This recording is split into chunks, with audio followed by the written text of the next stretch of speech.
like I was really like relying on other people to like get me my drugs.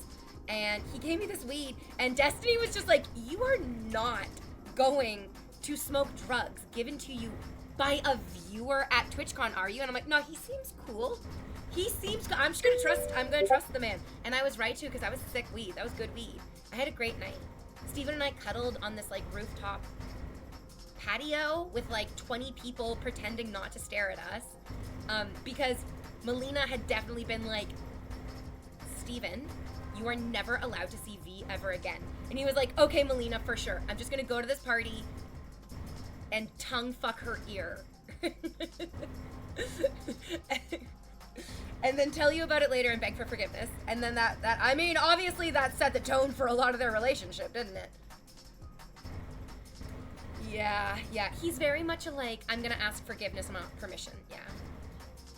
His name is Man Dude Fish Bro, not Liar Man Drug Criminal. Yo, but even if his name was Liar Man Drug Criminal, I might have sucked his dick. I make bad choices. It's not a good thing. It's not a good thing. It's not a good thing. I didn't put any honey in it because I'm afraid of getting fat again. You fuckers on the internet got to me and you called me fat, and I was like, I agree with them. Oh no. I agree that I have also gotten fat. You know what's so crazy though? Again, I'm not losing any weight at all. It is just like the healthier I eat and the more active I am, the more the weight becomes like distributed into the ideal areas. Like the tummy, the ass, the thighs. I'd honestly trust Liar Man Drug Criminal to give me good drugs, not gonna lie. I get how many fast as fucking possible just for the fucking lulz. And also because you already ejaculated. You already came. I'm not even at the first break and you literally already came. So you have both hands available. Yo, what is up, chat? Sup, Bonus Primo? Bonus Primo, you have no sub. None of you fuckers are sub. Holy fucking, none of you idiots are subs. Start gifting now, you fucks. Hi, I'm parasocial. There's no way Destiny didn't agree to an open relationship where you could be gay kept. No harm done. So here's the thing. None of you have ever experienced Melina's exquisite pussy. Basically, she can do whatever she wants. She has a license to make all the rules. And it's between her legs, and on her chest, and on her back, and on her lower back, and then also growing out of her torso, and then also the brain inside her head, and then her smile too, and those eyes. Hey, I got sold some pine tree branches by Liar Drug Criminal Man, bro. So I won't reiterate this back. I will not reiterate. I will not. Do you mean repeat this back alley transaction? Of course, some of us are subbed. Oh yeah, bless you fuckers. Give me your money. Idiots. Imagine not gifting subs to a goddess like Invader V. I mean, I'm not wearing leather nor anything that looks like you fuckers could really get a good hold on, so I guess that's not what you're into today.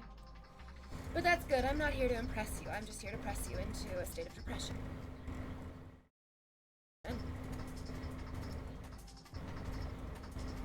Is it working? Is your life becoming more meaningless the further you get away from me? You guys, okay, so it's a bodysuit. It's a bodysuit. But it's also this like little bolero. Hold on. I want it to be kind of more like that though, yeah. It's also this like little bolero because I was like, sleeves or some sort of like, I don't know if I feel like this is what you wear for Olympic grade level sex. Like when you're like, I do competitive sex. And this is the outfit that you would wear for competitive sex. Because you would just pop the bodysuit off and then just be wearing the thigh highs and the bolero and the choker and be like, all right, just pick up a handful of chalk. Just fucking.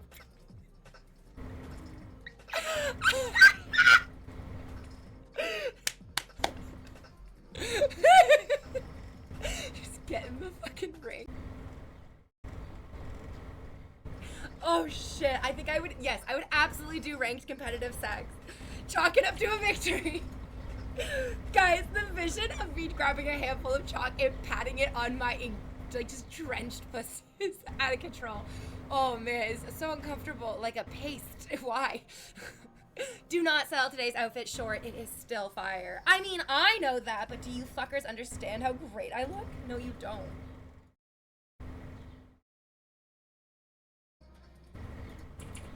I think there's a movie about gymnasts.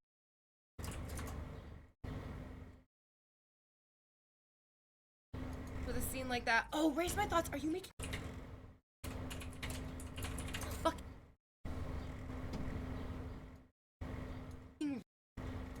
rape joke about that goddamn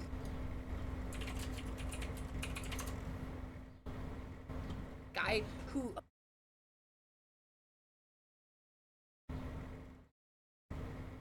podcast. Good for them. I think they're working it out.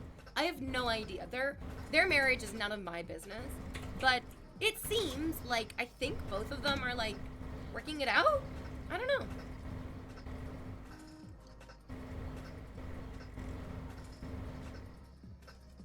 God damn, I know I'm stuck in a hello? A plateau? Yo, we're talking about plateaus today. Cinnamon tea. Cheers, lovely. Cheers, darling. Cheers for all the tea drinkers in the chat, of course. Oh, God in heaven. Okay. Allow me to take, oh, God. Allow me to just take it all. Let me just take everything. Let me just get in the position of taking it all. I know that it's probably tea, but it really does look like she's chugging a beer.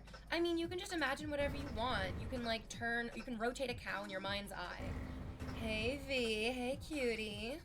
If Melina saw you on the street carrying groceries that were a little bit too heavy, would she help you or would she throw her gum in there? She would help me, but I'd be like, baby, why don't you ever spit on me? I was just surprised because podcast usually has, like, scientists and an expert type people.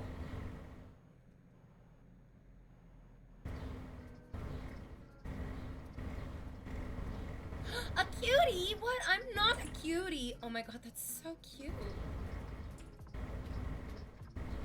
Are we awooga-ing? Are there awoogas in chat? You fucks. You're all cartoon wolves. You're all cartoon wolves. Hi, mountain hiking trails. How are you doing?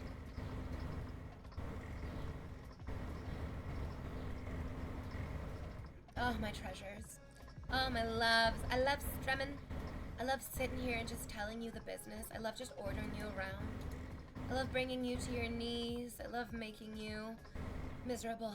Like, miserable in the core of your being. Like, miserable in that ache deep down through your central nervous system. And, like, right through that seam in your balls. I just love hurting you right there the most. That's where I settle in and I curl up. And, I mean, you often wonder, V, what are you sitting on? V, what is this that you relax on? This? This is your scrotum. I took it.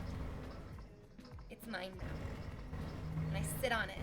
And I tempt other men to add to my scrotum seat. Oh god. To be clear, I did not finish before the break. I finished before the stream. Just the idea of it starting. That's why I give you guys so much time in the starting soon screen. That's for all of you to get the first load out of the way. So that you can have some sort of fucking clarity for the actual conversation in the stream. I do this all for you.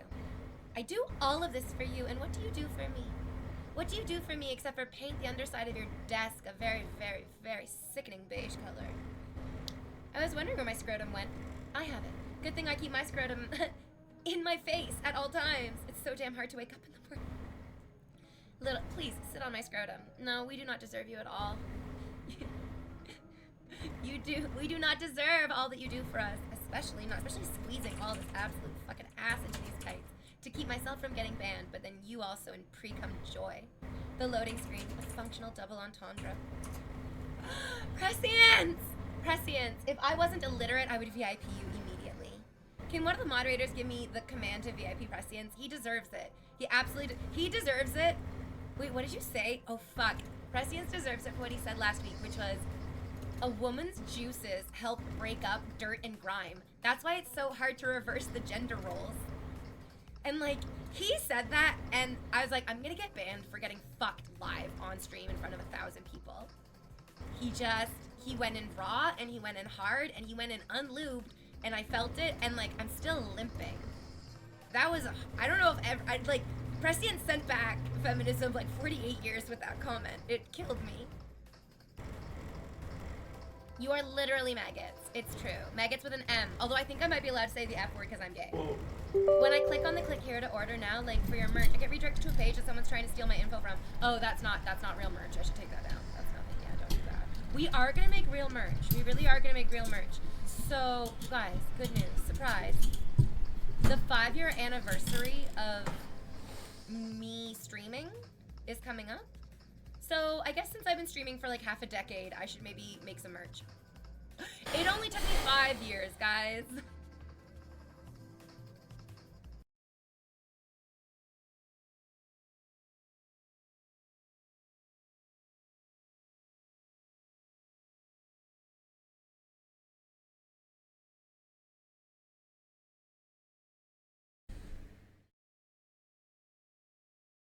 Bum bum bum bum.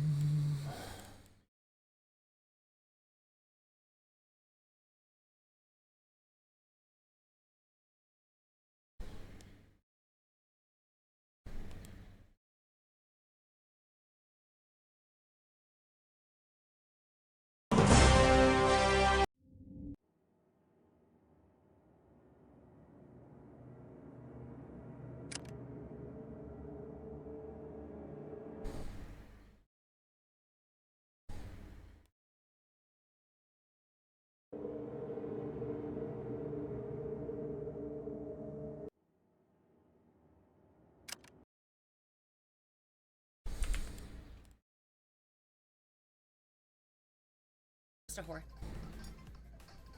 Anyways, Elle, donate $100 to me right now. Just do it for this thing, okay? I'll give it back to you immediately.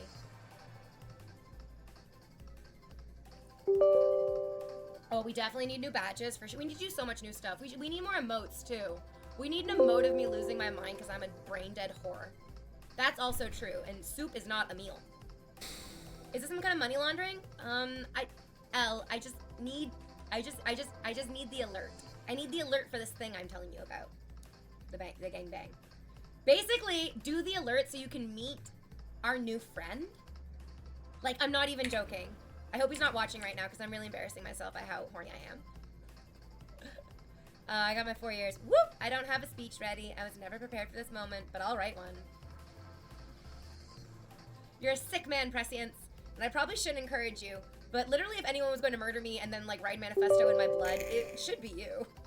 I thought that was just what the stream was, yeah. I mean, also kind of. You know I can play without Elle having to send you the money, right? I do know. I do know that you can activate the alert without Elle giving you $100.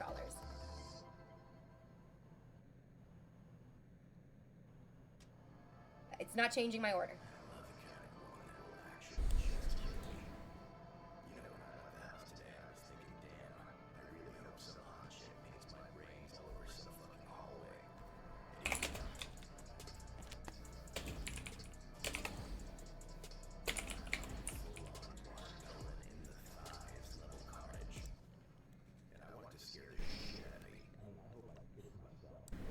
Myself and you call me your little pee-pee piss boy.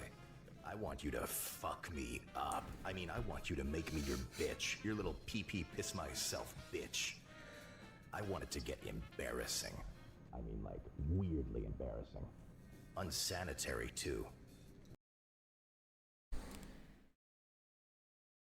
We should be entirely different people by the end of the first 8 hours.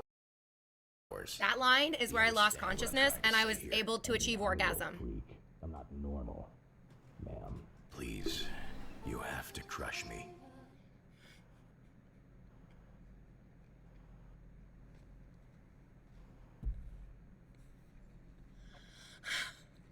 L26 Raleigh tipped $100. At Toronto, what group?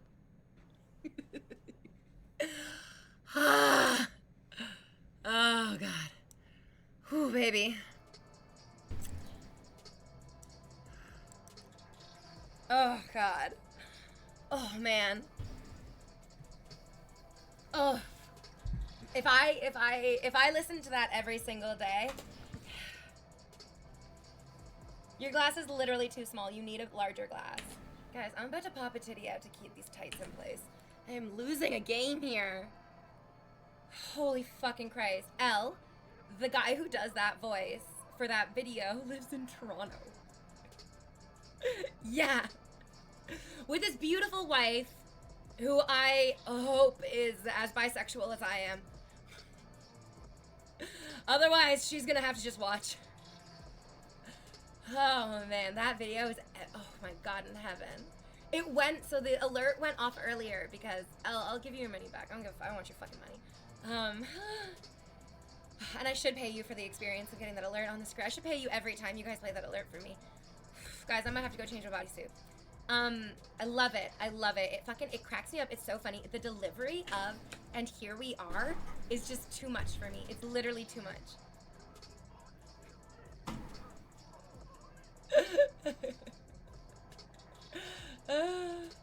I mean, I would also top Seth MacFarlane, and I think he would enjoy it just as much. But, like, I feel like I would fuck Seth MacFarlane's brains out and then he would never call me. I know, right?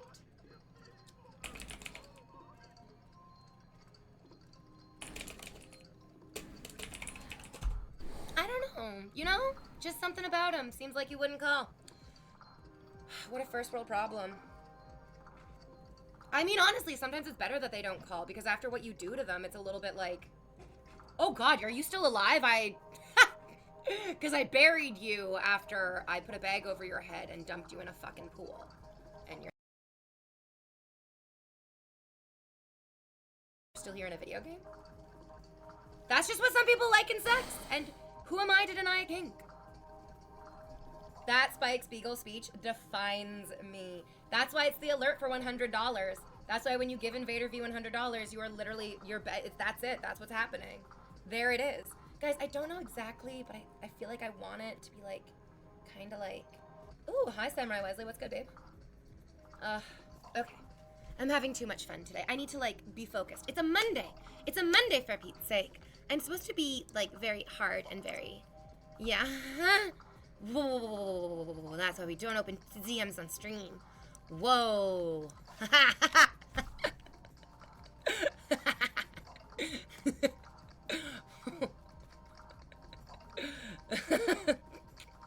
Sorry, I need to take a minute so I don't stutter.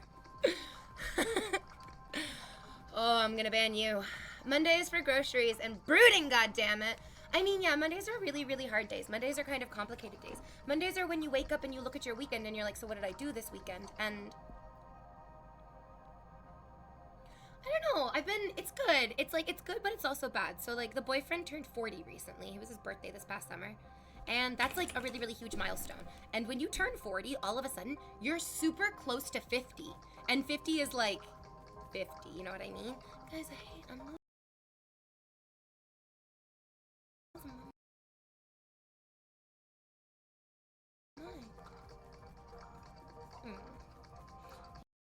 I just want to like, yeah, like maybe like that.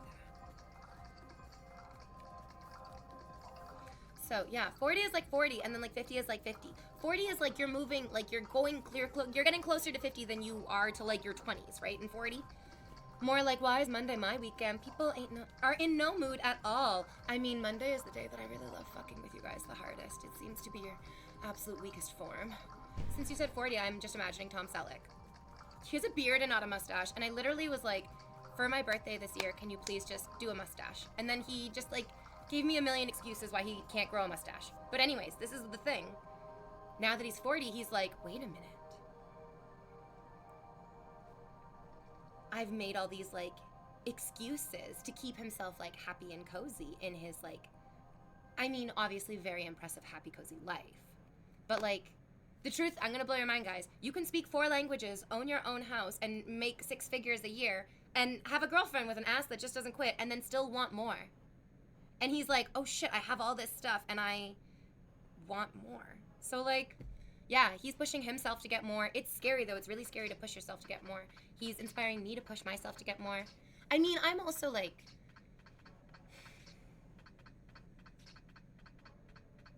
I don't know what well, it's complicated. It's like you think you figure out what you need the older that you get, and then you realize that, now this is gonna get really complicated. Sometimes what you need is actually what you want. And denying what you want is a bad thing. 6 figures a month, she said? Oh, sorry, 6 figures a year. He's not like, he's 6 figures a year. Lurkin, have a good day tomorrow. Wait, but not today? Maybe he should become Buddhist. No, his family's not particularly religious at all, which is actually something that I really like about them.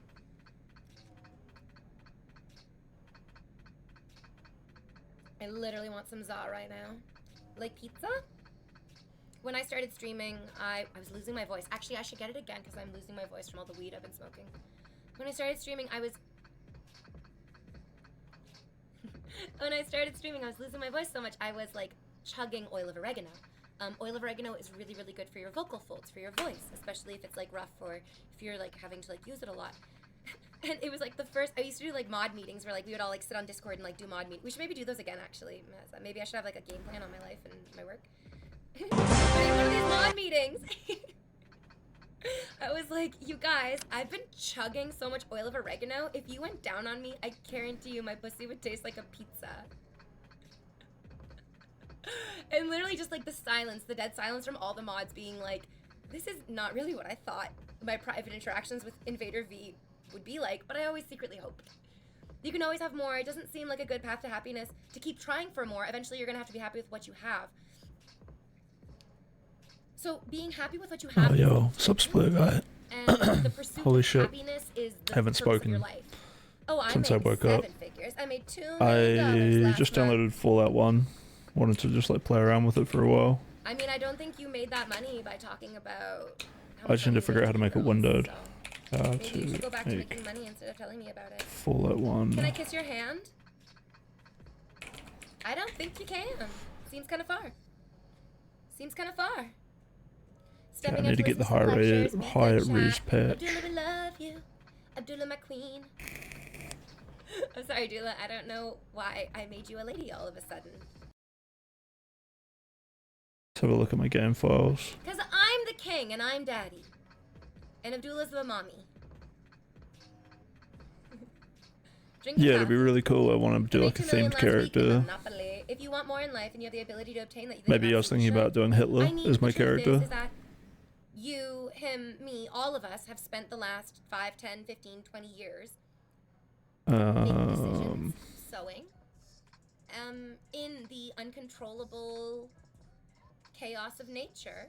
Like, our lives are cut into 2 elements. What we have control over Fallout and what we do not 1 have control over. mod pack. So we have to make good choices over what we have control over in the There's only like uncontrollable 6 or nature 7 of the mods world. for this And game then in hopefully total. after we sow all those good things, we will reap the benefits.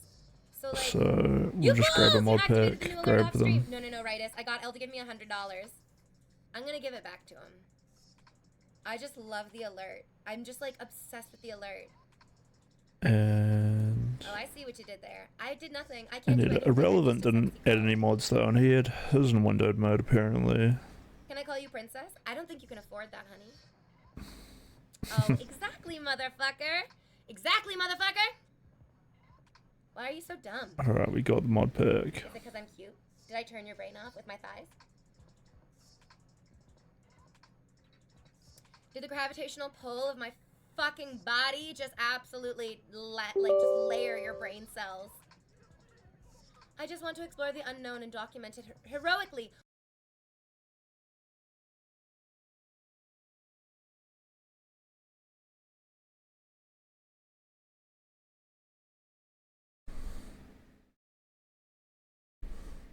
Only to die in a ditch like a true adventurer. I will definitely die in a ditch. The gypsy woman told me so.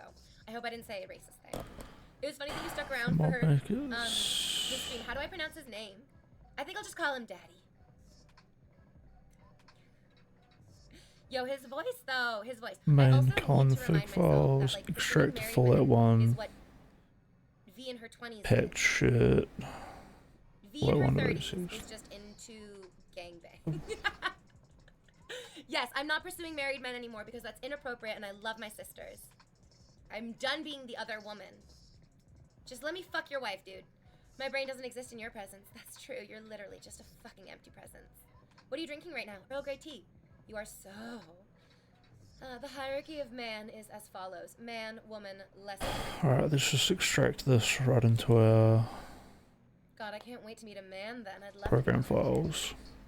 Oh, he said you are so beautiful. Says you.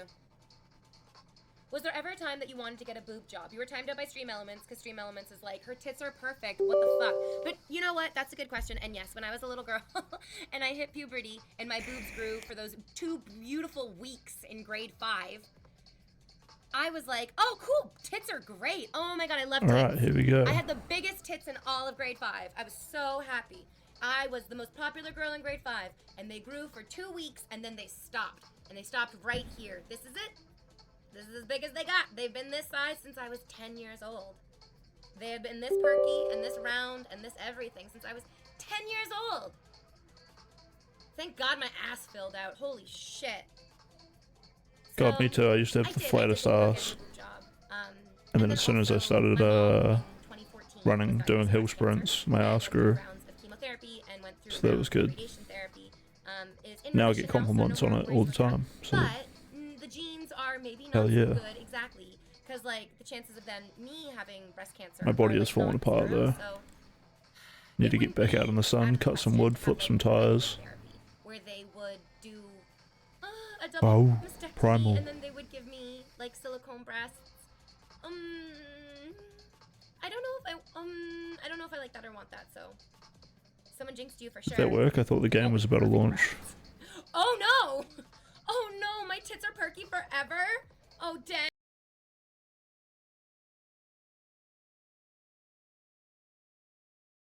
Are you excited? Dang. Excited for Wait, some but Fallout 1? oh shit! This reads well, but his name is read like, oh shit! Write his baby one more time.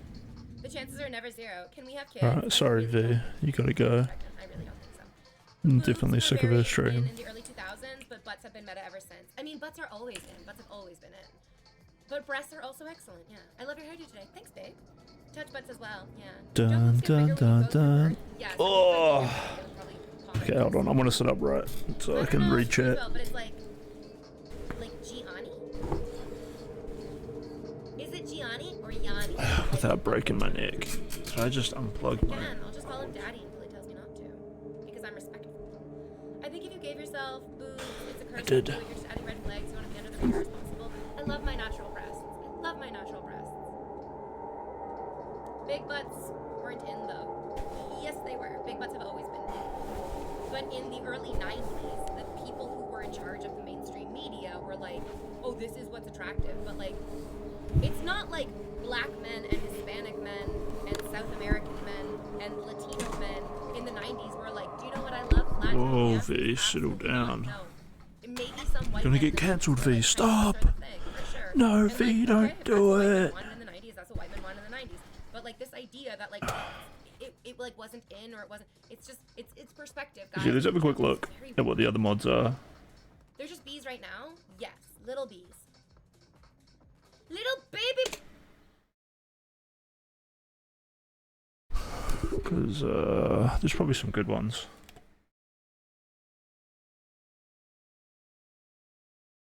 Imagine being arrogant, implying a slur to me, and then saying with a straight face, Jordanians aren't Palestinian, lol.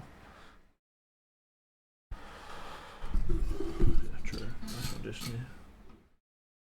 What's that? His fucking 6th or 7th tweet in the past hour?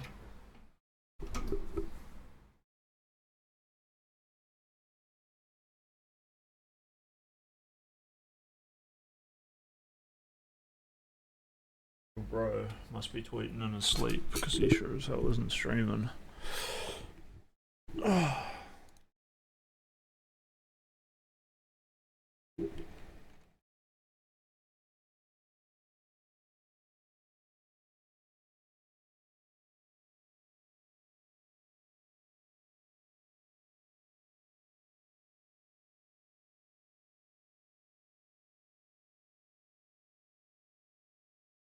I didn't notice the caboose until I met one of my best friends who was a huge train conductor, and then I started to appreciate the back of the train too.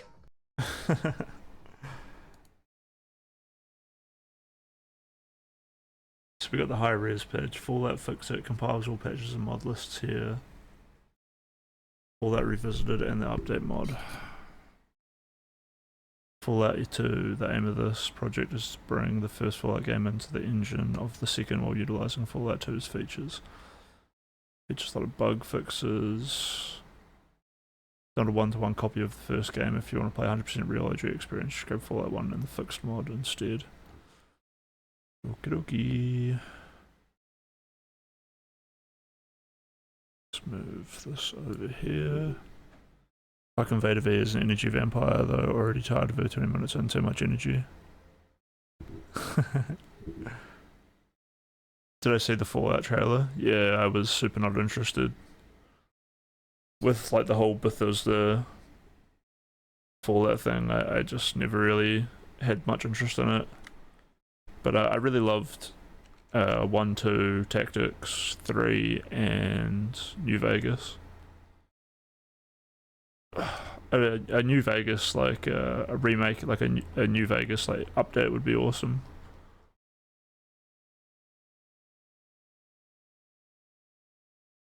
But it's all like kind of nostalgia baiting. What was the deal with the Cyclops? Like, why was there a Cyclops overseer? People are like, it doesn't really fit into the canon, but the thing is, like, you can have anything in a vault, so I don't really mind that they have like a vault that has a Cyclops. I just feel like everyone else in the vault should be a Cyclops, or unless they have like some interesting backstory. That's just gonna be weird. Where's the best place to put my face cam? Probably over here.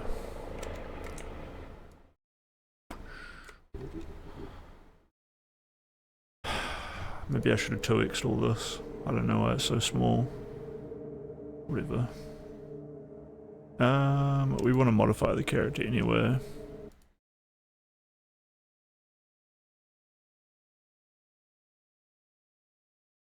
NCR's the best faction. I don't know about that.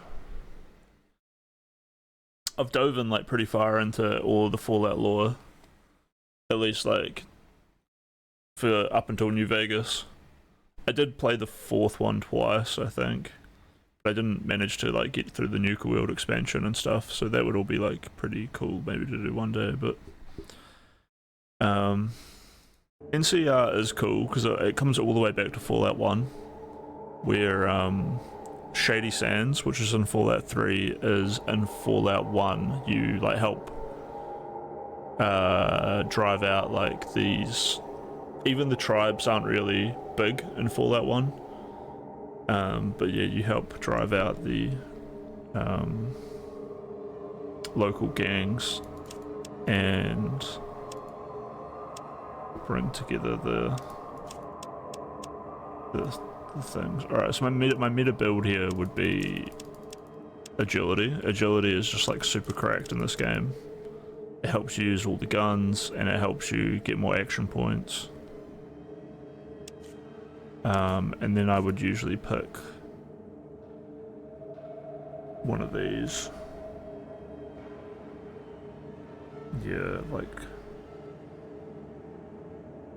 is it gifted that I would pick? And then I would offset the lack of skill points by increasing my intelligence.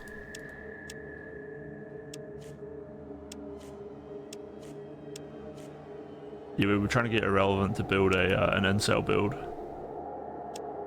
but he didn't want to do it. Maybe I should do it.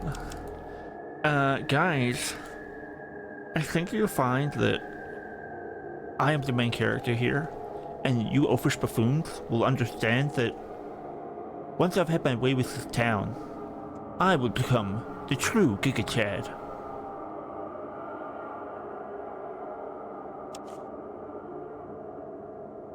One of your hands is very dominant.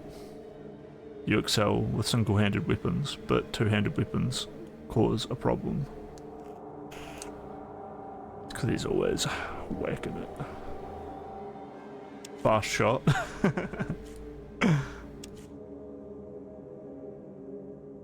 Small frame. You're not quite as big as all the other dwellers, but they never slowed you down. You can't carry as much, but you're more agile. Bloody Mess is a cool one. I think in the other games it gives you 5% bonus damage, but in this I think it just pops a whole bunch of enemies. But we won't pick it. I think I usually do pick it because I usually just go for like Gifted and then Bloody Mess, because Bloody Mess doesn't really add anything.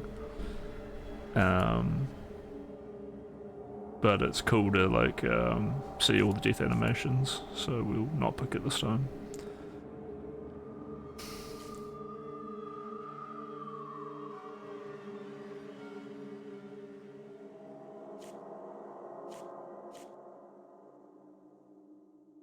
Yeah, Night Person is a cool trait as well, but it just gives you negative to agility and intelligence during the day, and a positive at night. Fast metabolism.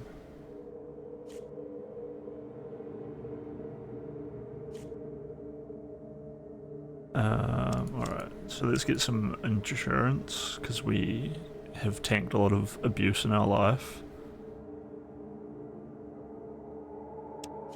perception is really important, and I guess it fits the incel build because we've seen all of the horrors of the world around us. Having one luck.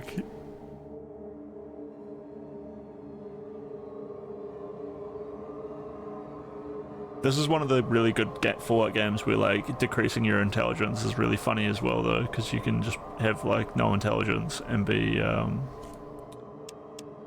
let's go 1 charisma though.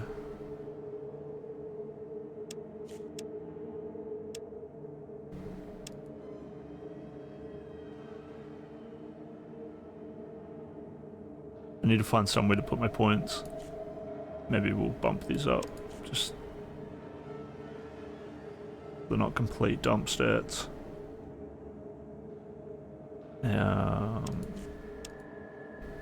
There we go, and we'll go like that.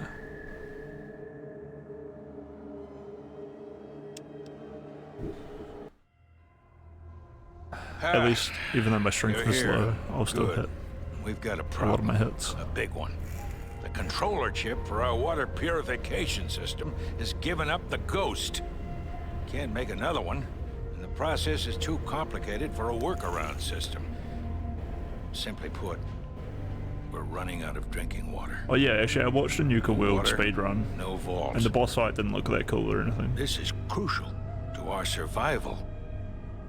And frankly, I think you're the only hope we have. Oh, you really You throwing me need straight to into go it. find us another controller chip. We estimate we have 4 to 5 months before the vault runs out of water. We need that chip.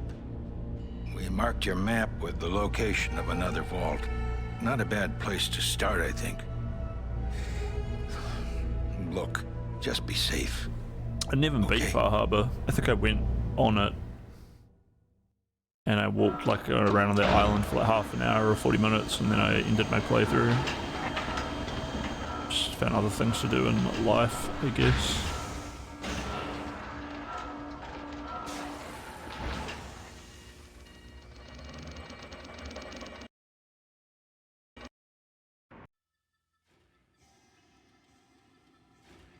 Alright, we are outside the vault. I just want to save it and check the 2x option. Oh, I forgot to name my guy.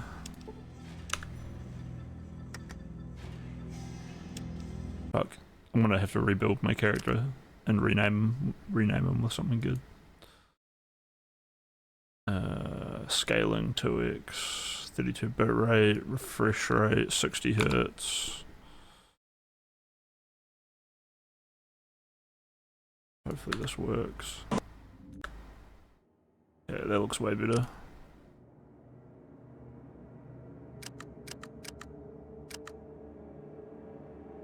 We'll pick the Giga Chad face.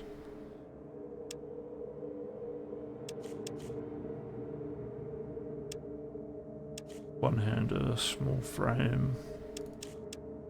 No luck. High agility and intelligence because he's an incel. No charisma because he's an incel.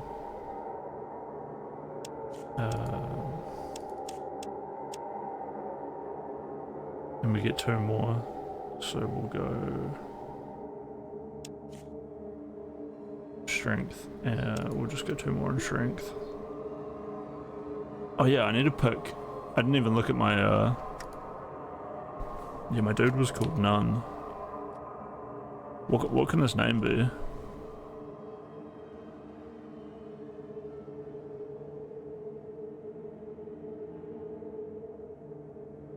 I remember the Webberjack from Skyrim. I mean, every hit did a random effect. I think the only good DLC was Far Harbor, blah blah blah. Good DLC for Webberjack. Yeah, the most big DLCs are usually pretty bored by the time they start. True. The Big Mountain DLC for Fallout was awesome. For New Vegas, it was amazing.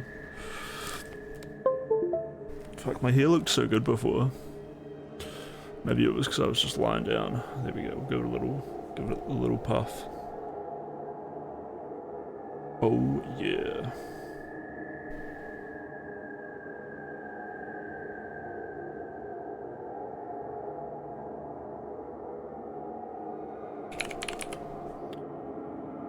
Wincel the incel.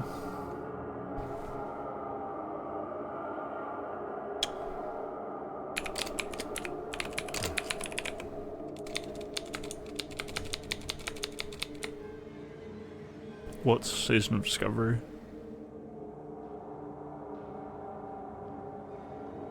Okay, while we think of a name, I will pick these. An incel could be good at repairing things, right? And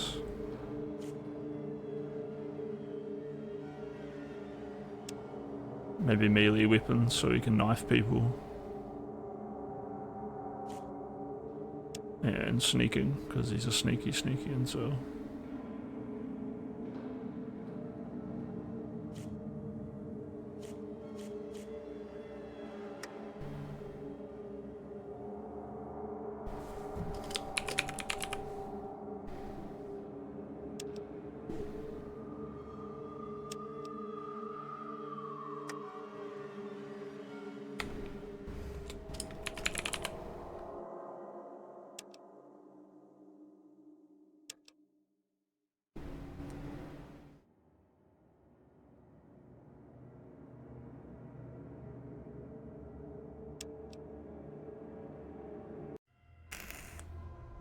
Ah, you're here.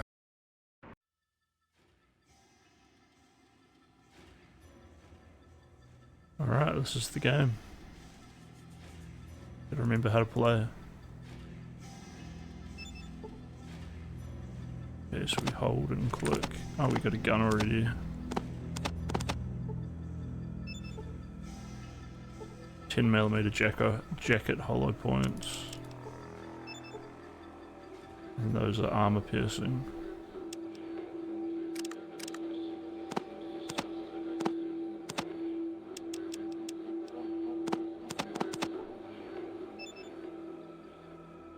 A super tool set contains various useful tools. I'm gonna have to Google what Season of Discovery is. It's the time of the season. Okay, well.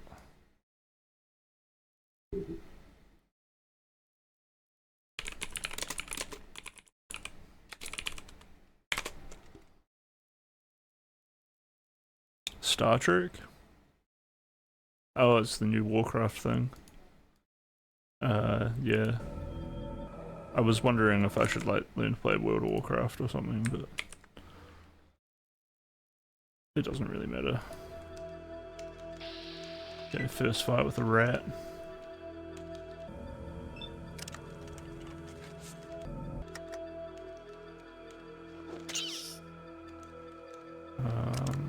How do I switch to an aimed attack? There we go, like that. Swing, thrust. What have I got? 1, 2, 3, 4. Oh, I can just do 2 normal non-aimed attacks. There we go. Easy.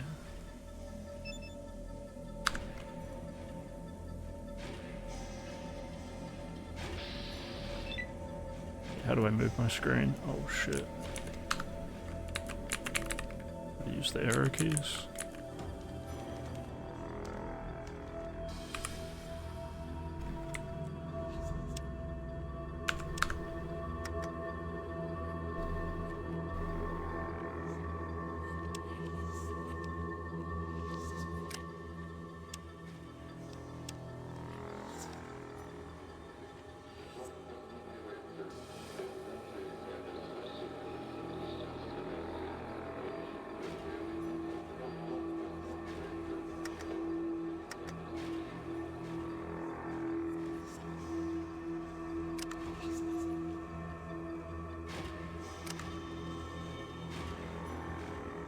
I want it to like highlight my enemies.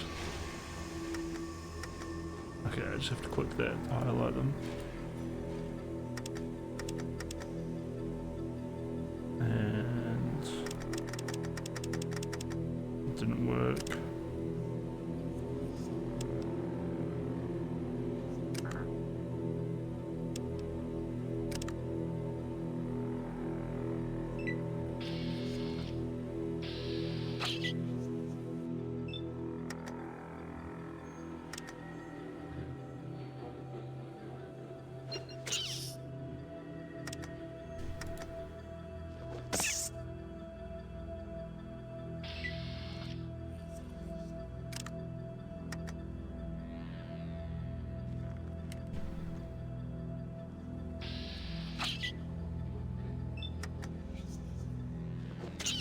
Hit me for 5 points of damage.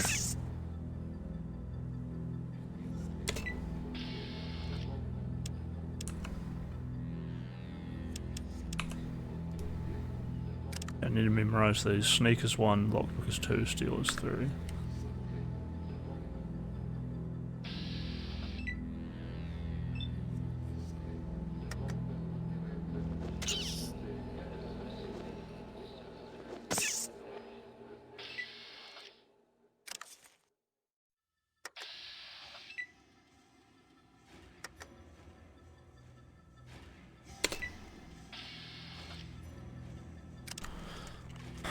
Might as well just save ammo.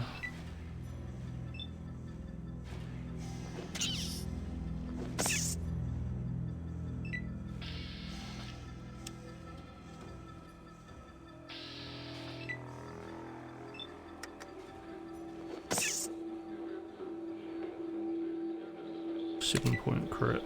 Nice.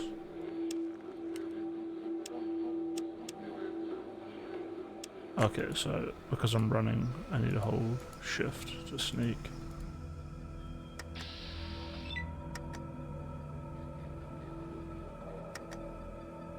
Do I have to hold shift even in combat?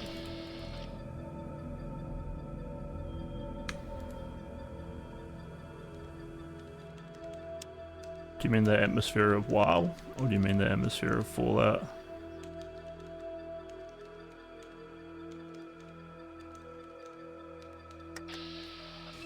Wow, I just sneaked, or walked right past that rat.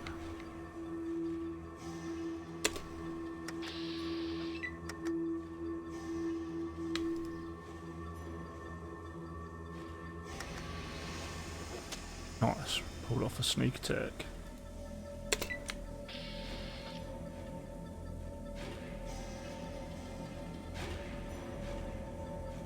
We're learning the mechanics, chat.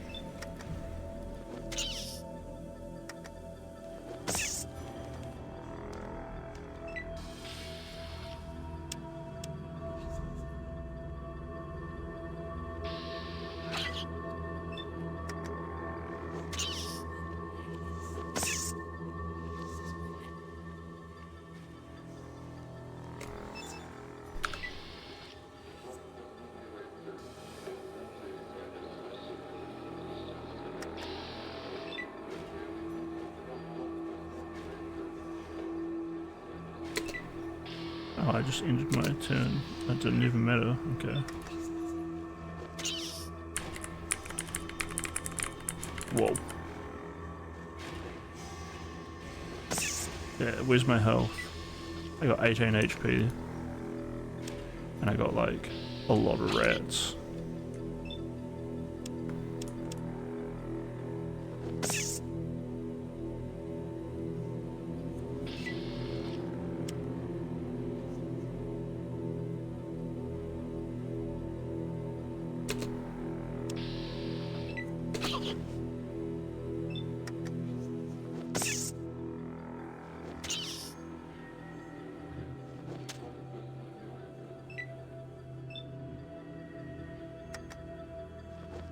Yeah, this is way better if I can just get them to like walk up to me.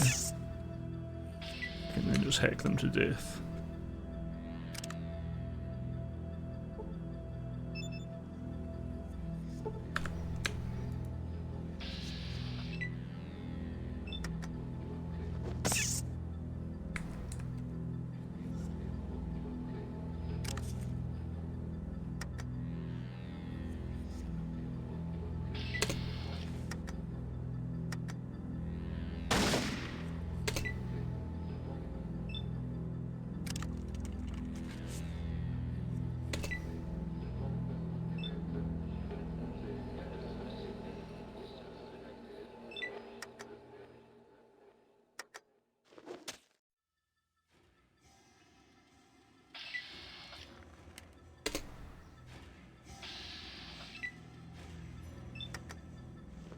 Sneaking was not the play. Way better to just not sneak. And creep on in. Nice. I managed to really pull that off pretty well. I thought that would be kind of challenging having all these rats coming after me.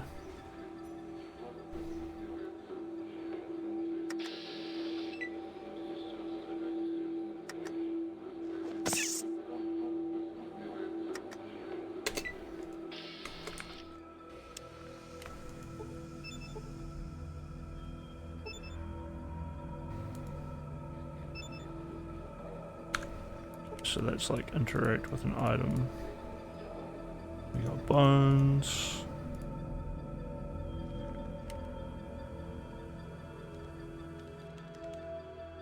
Nothing here.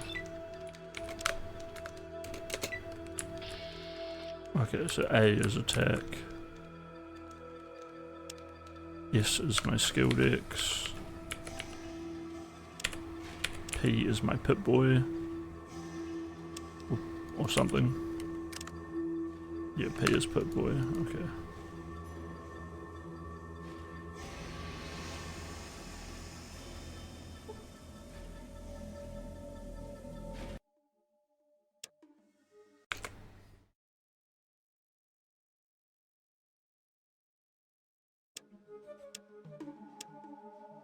And here we are. I probably shouldn't have just wandered around the wilderness like this. To the west, you nearly fall over in some rough terrain. They could see some environment management out here. You could use some environment management. Okay, what's here? Nothing. An inaccessible mountain. Seems like an empty area. The Vault 13 is over there. Alright, Vault 15 is this way. So we do actually have some direction of where to go. Hold up. Let's just make sure we go into that square.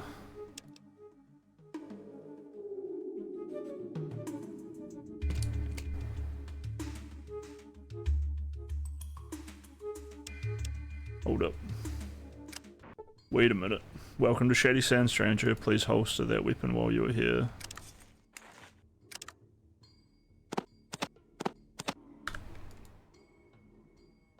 You got it, buddy.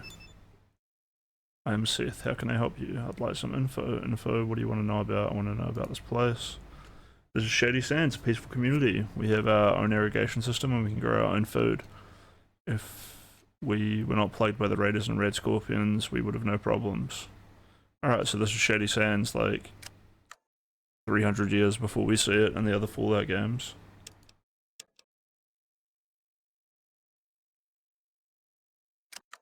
Dude's got a rope, that could be handy later.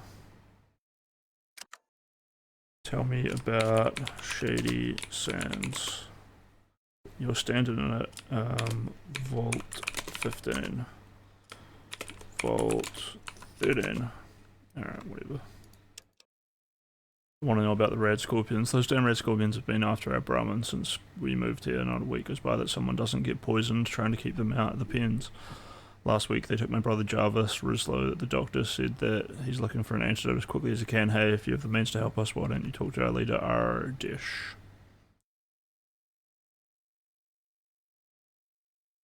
Take me to the caves. Are you sure you want me to give you directions to the red scorpion caves? I can't go, but I can show you the way. Yes.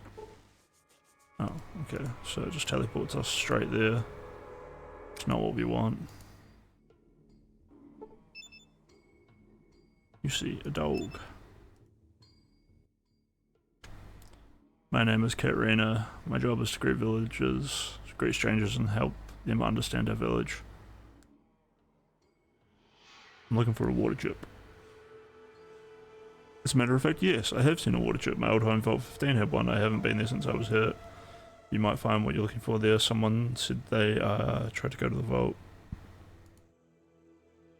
Tried to go to the vault to have a look around, but it was dark and the elevator was broken. I hope you're better prepared. True, I might need a rope to get down the elevator shaft. Tell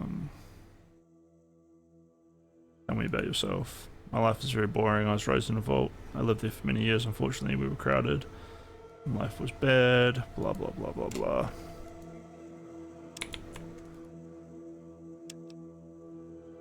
The Incel Rizzler. Hey, how are you? is just a peasant. Welcome, stranger. We don't see your kind here. Why not?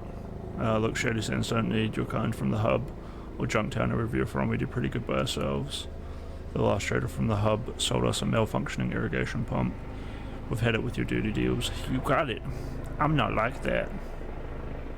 Yeah, whatever so you say. Just don't get into any trouble, okay? Yeah, whatever. Gotta do the incel voice.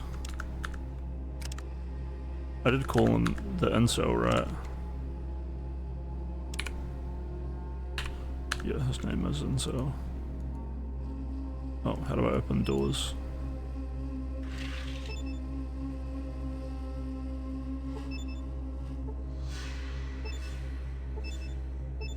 Just checking to see if I can interact with anything.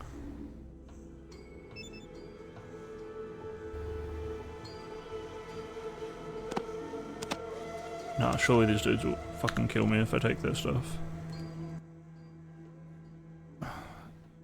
Why not? Blah blah blah. Same thing. You look like you're new here. What's your name? I'm Incel. Good to meet you. I'm in. What do you do here?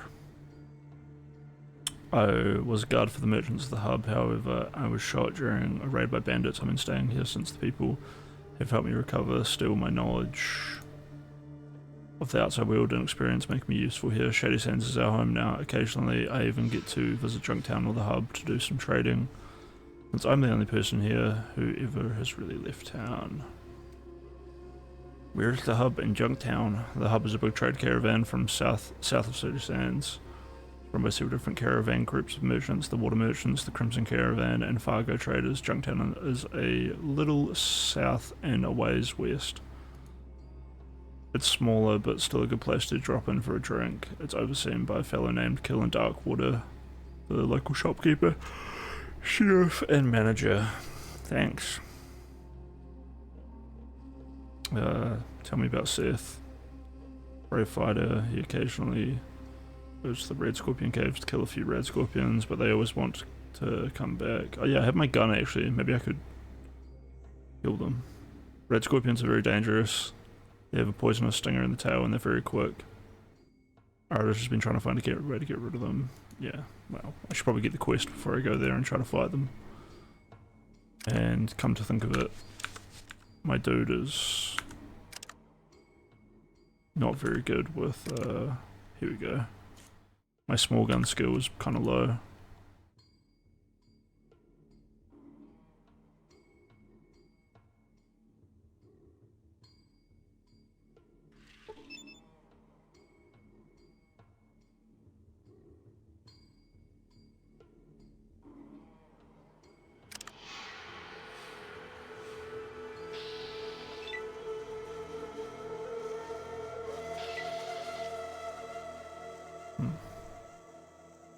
I must have accidentally pressed the button.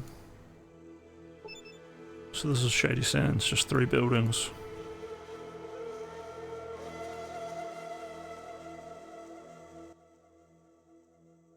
Got this mirror to get rid of these, smells really good.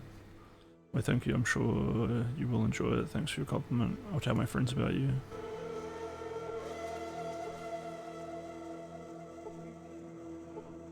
Greetings. Oh, here he is. Your business in Shady Sands might be... I'm from a vault to the west. My people are dying of thirst, and I need to find a water purifier chip for them to survive. Wanderer, I shall believe you, for now. You may enter Shady Sands, but be warned, your every move will be watched. Certainly. What do you wish to know? Please hurry and rid us of those rad scorpions. Alright.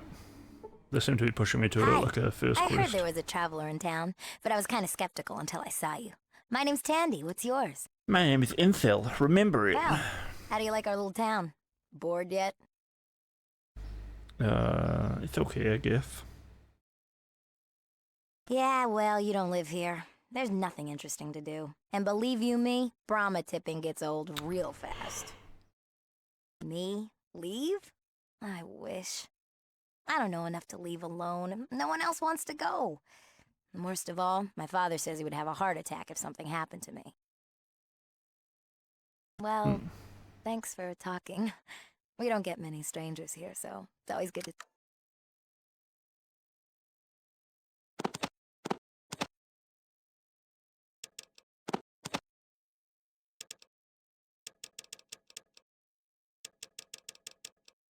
I don't remember what you use flares for. Must be overworld interactions. I'll save it before I try and actually take that stuff. I'm pretty sure they'll attack me.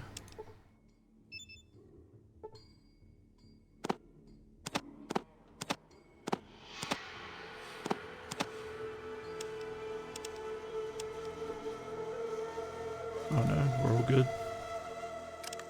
Did I take it? Yeah, I did. I need to stop pressing A.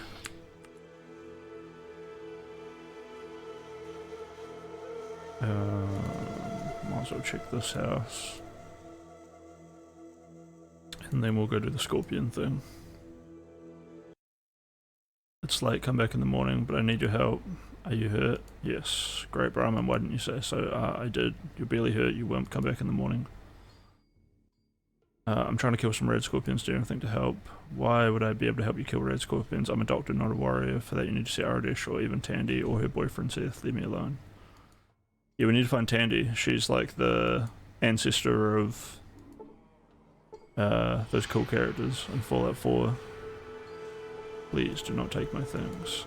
Okey-dokey.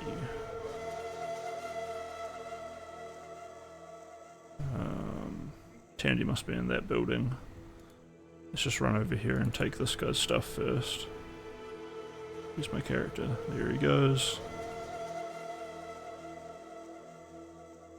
Ooh. Yeah, hopefully the soundtrack improves. These must be BB bullets, right? Yeah, BBs.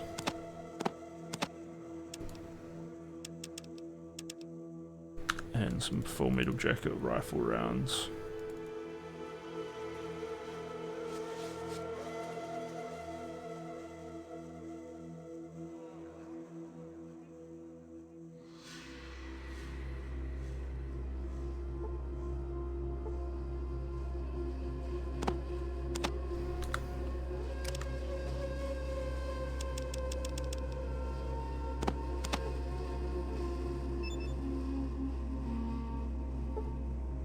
You learned a lot about wilderness survival.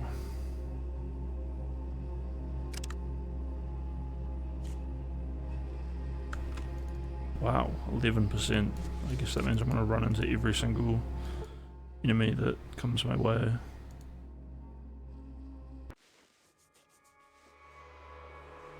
I didn't really see Tandy.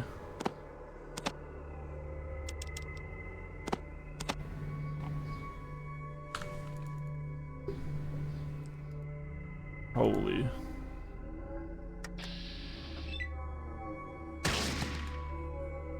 You hit for 5, and now I need 5 action points.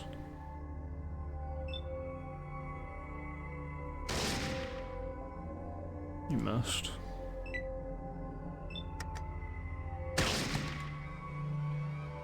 Hit it for 3.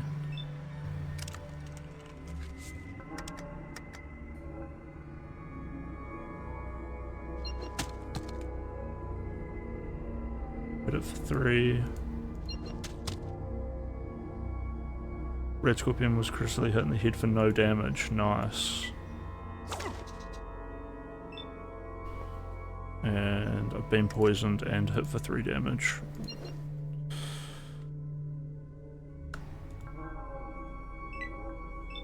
It's nice. Hit it for 5. I haven't been doing the math. How much damage have I done? I think like 20 damage already.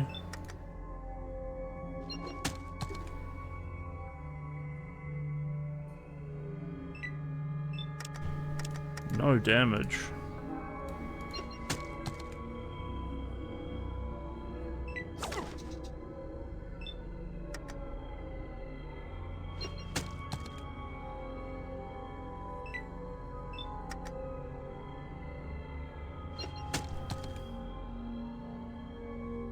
Another critical hit that did no damage. Thrusting is not doing anything different to swing. Another critical hit with no damage. Oh, just a normal hit with no damage.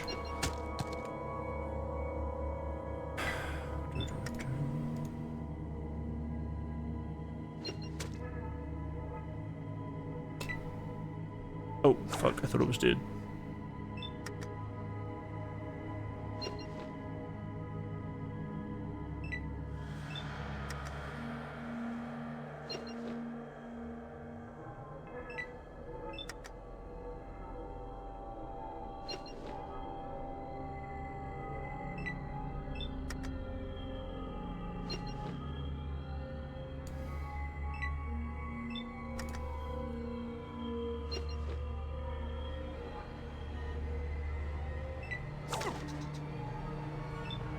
Oh, it's annihilating me.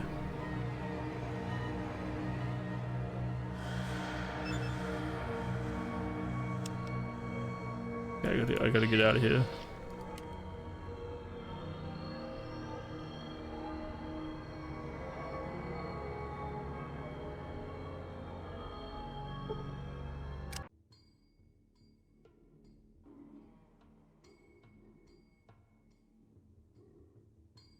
There's another part of town I might be able to go to as well.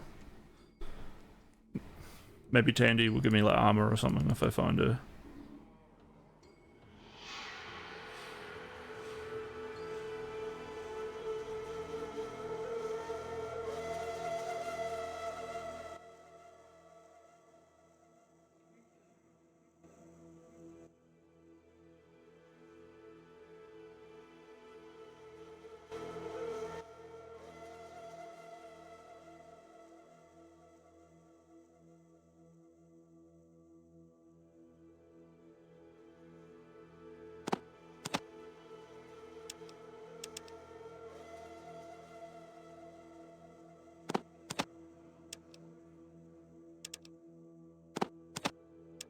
Wow.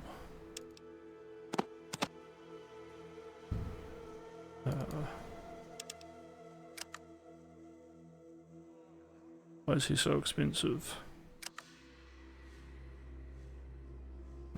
I just remembered I should give him a knife.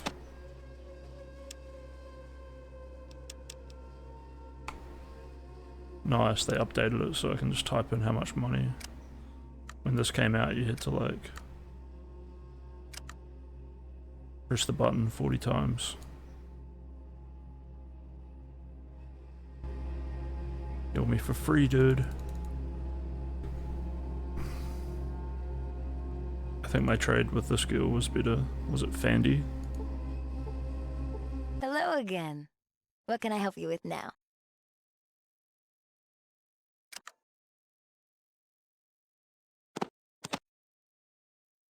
Yeah, no, those were still drastically expensive. Fuck. Well, Wait, maybe I can sell my scorpion tail to her for 10 gold. hello again.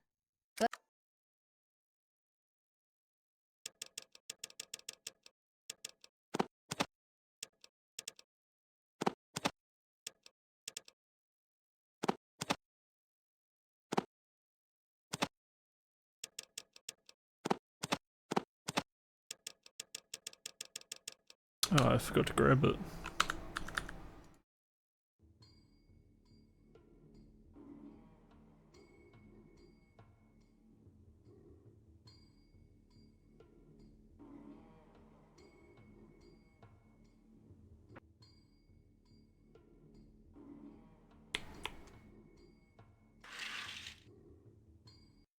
Hello.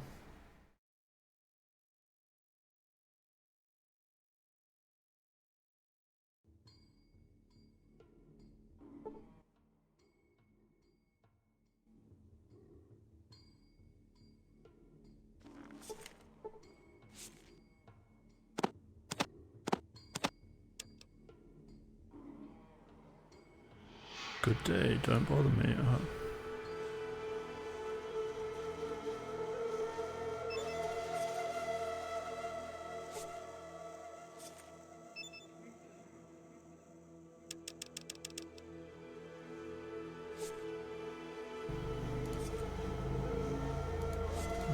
Nothing's happening.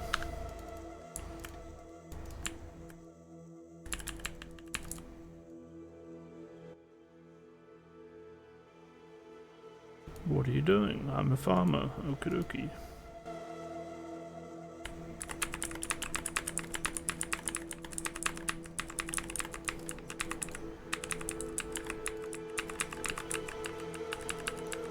These must be the Brahmin that get attacked by the scorpions. Really nothing going on over here. It's not even like a cool character to speak to. There has to be, right? There has to be someone to like interact with.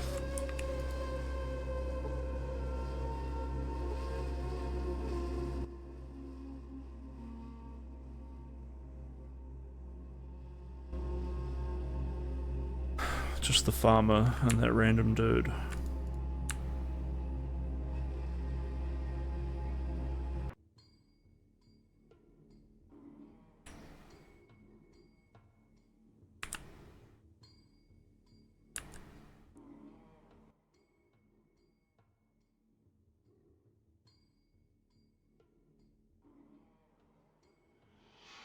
Emptying offer, but since this place gets boring, tell me what standard rate's 100 caps and you've got a deal. How about a piece of action instead? No, I don't think so. Come back when you have some caps.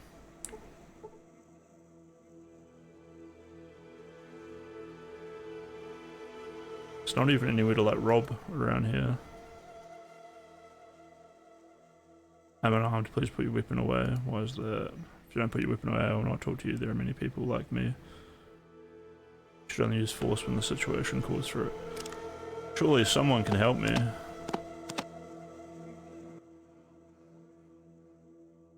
I need help finding Tandy. I hope you find her. She's like a little sister to me. I think it was one of the raider groups who took her. Find as much information about them as you can and equip yourself before you go after them, but don't be so quick to fight. Even they will sometimes listen to reason. Where can I get some better equipment? You have to do like we do, scavenge it or trade for it. Okay, this place sucks. Plus I just got poisoned.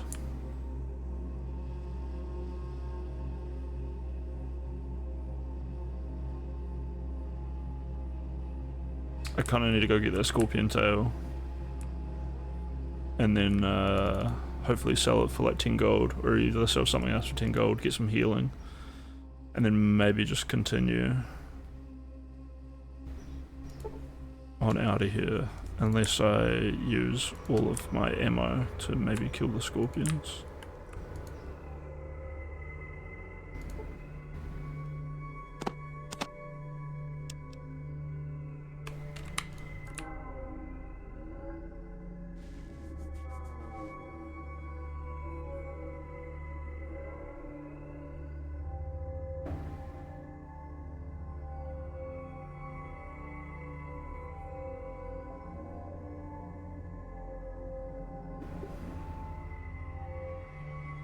There's actually a box of ammo down there. Let's just blast the scorpion until it dies.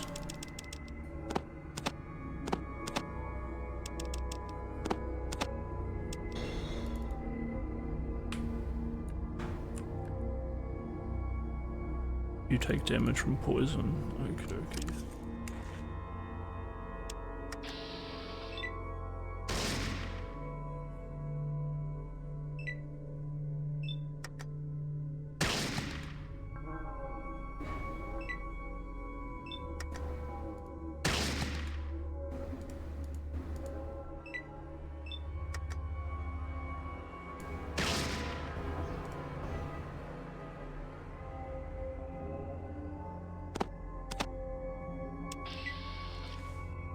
That wasn't so bad. Hope gained, determination.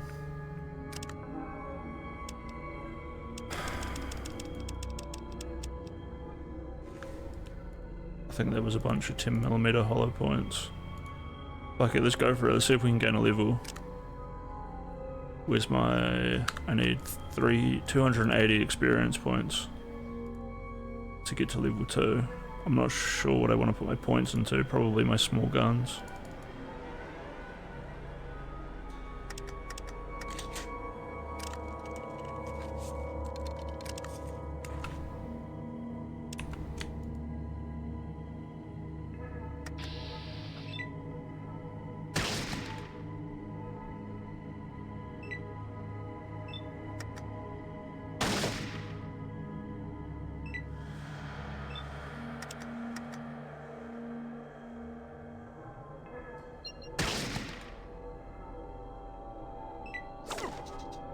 Oof. Totally not worth taking that aim shot. Oh fuck, I'm dead. I'm dead!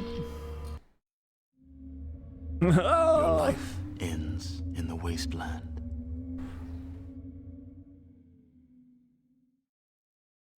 True. Whatever. At least I didn't do much, so... I already know how this is going to go down. In fact, I'm in a way better position now than I was before.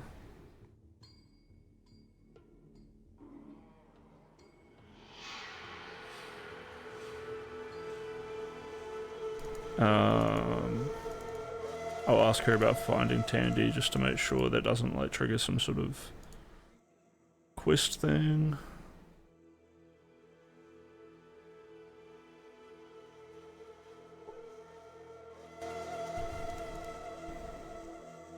And let's roll on out and we'll come back here and deal with those scorpions. Maybe if I can find like some armor or something. Or get a level fighting some easier enemies. Whoa!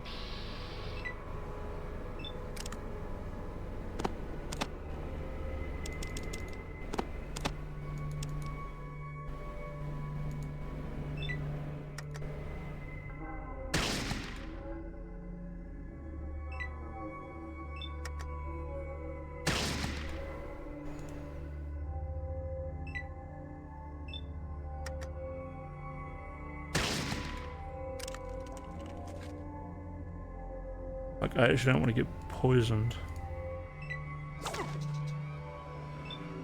But I am poisoned straight away. Apparently getting poisoned is just part of the game.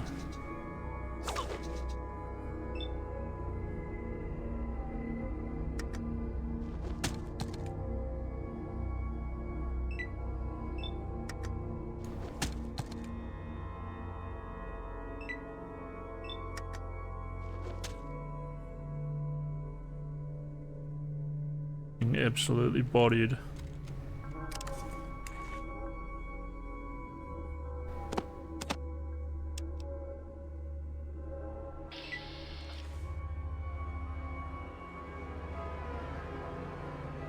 Where am I? Oh, this is just a random encounter. Ooh, hello.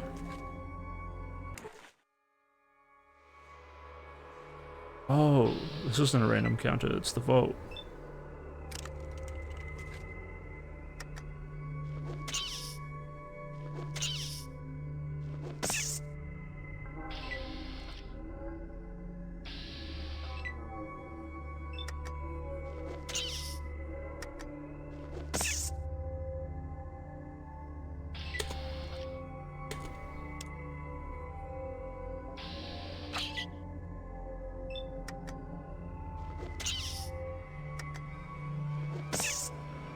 I guess raiders attacked. Maybe it's the same raiders who took Tandy.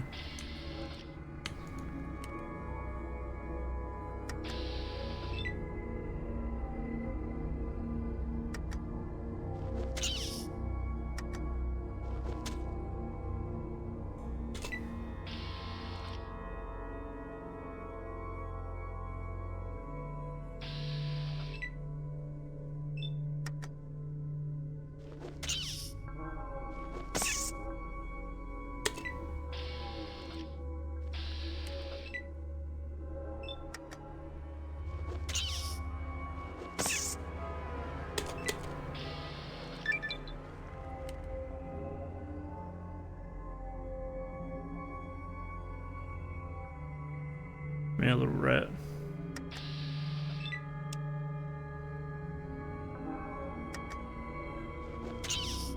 How did I get enough experience to go up a level?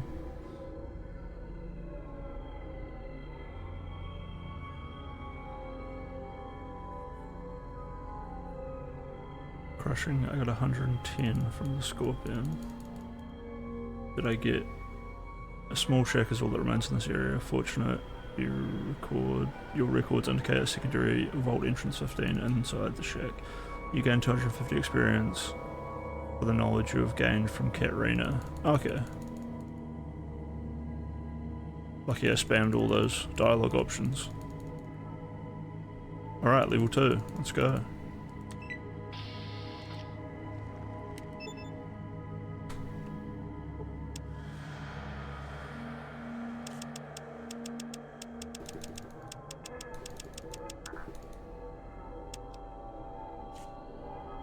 Although maybe that split it. You can stab something in the eyeballs if it gets close.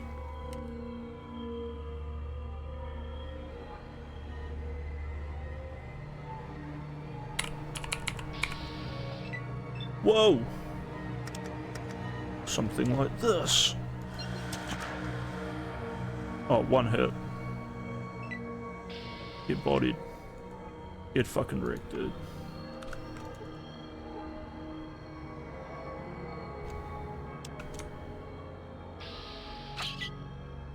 God damn it.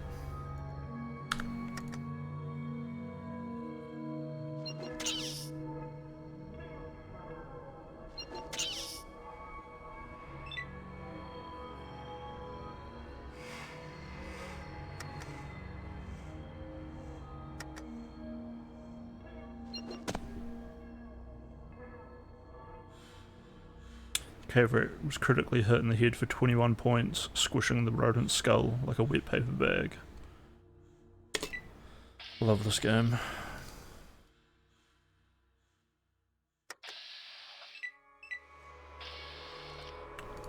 Did I bring a rope?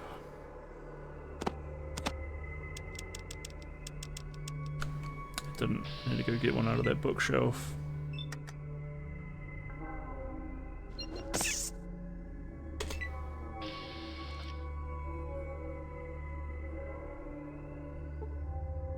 Unless there's one in here somewhere.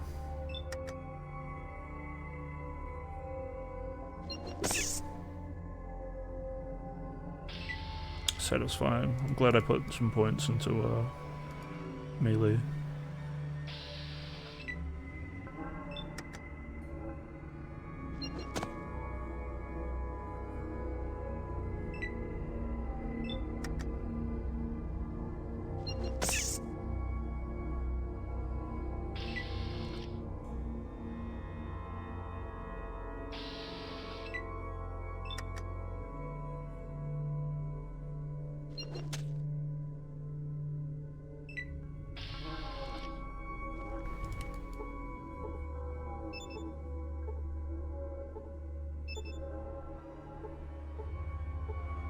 All broken.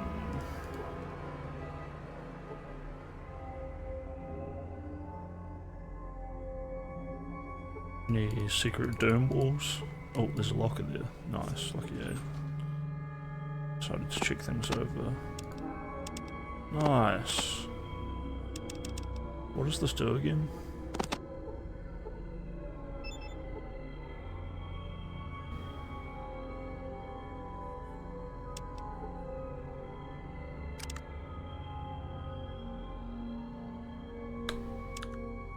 I don't want to waste my resources, so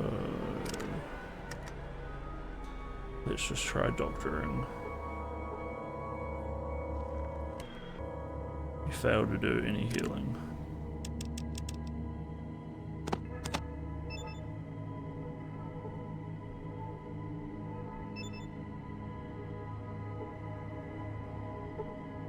You heal 2 hit points, you earn 25 experience for honing your skills. And the supplies ran out. Okay, so that just... Am I still poisoned? Yes, I just took damage from it. So I'm assuming doctoring is just like a bigger heal than a stim pack.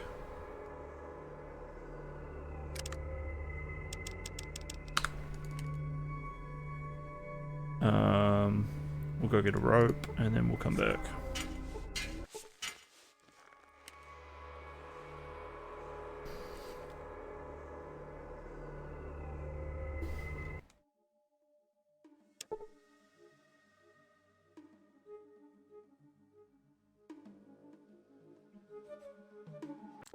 Random encounter. A family of red scorpions, but it's just one red scorpion.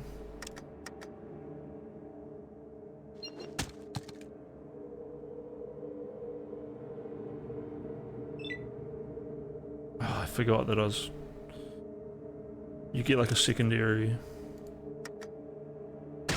round if they initiate combat.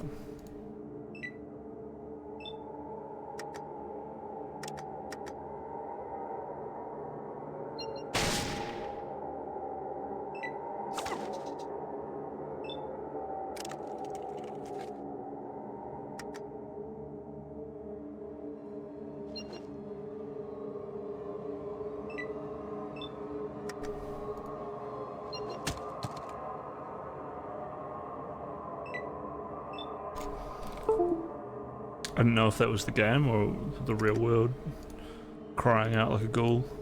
Probably.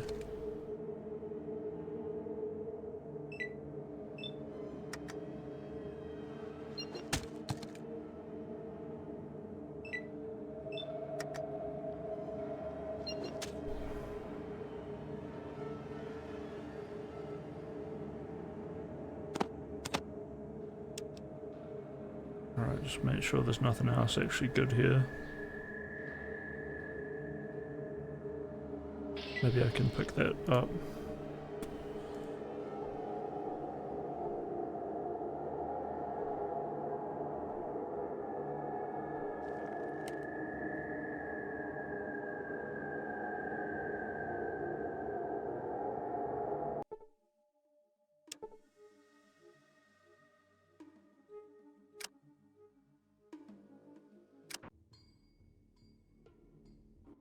Let's grind out these dialogue options.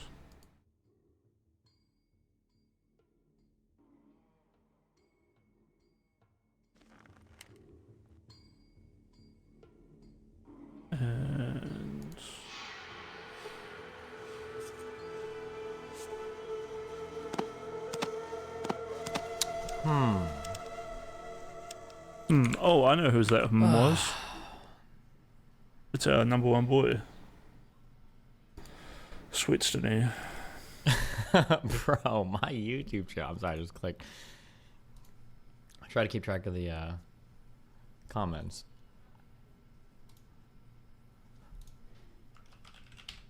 Yeah, we're on that Hassan Teat right now. Oh my god. Jesus.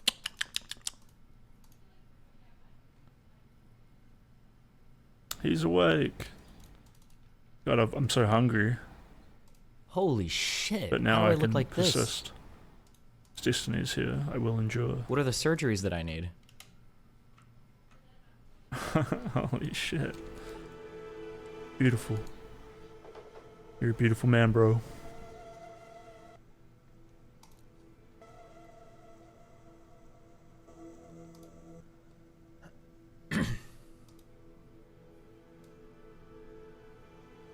Two eyebrows? Bro, that's the style.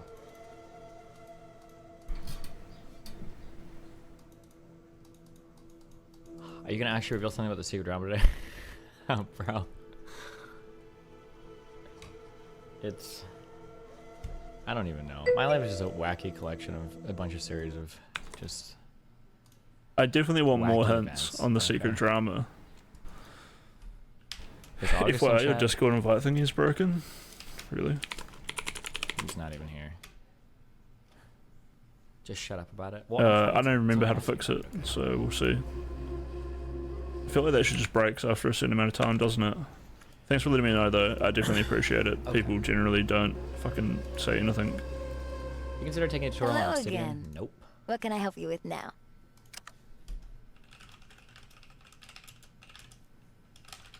Wait, actually, I think you can help me.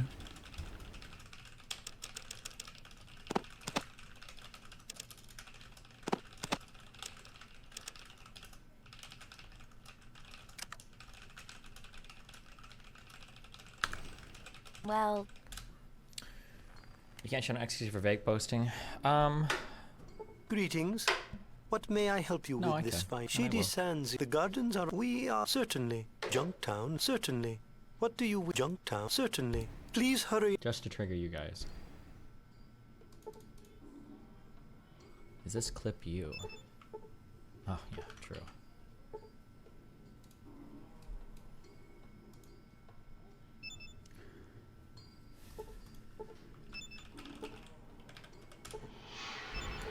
How well do you think this video does in describing the different political ideologies? It's a short vid. Conservatism, as the name suggests, tries to conserve traditional values. In Western culture, conservatives usually promote the nuclear family, organized religion, the military, and property rights. Liberalism.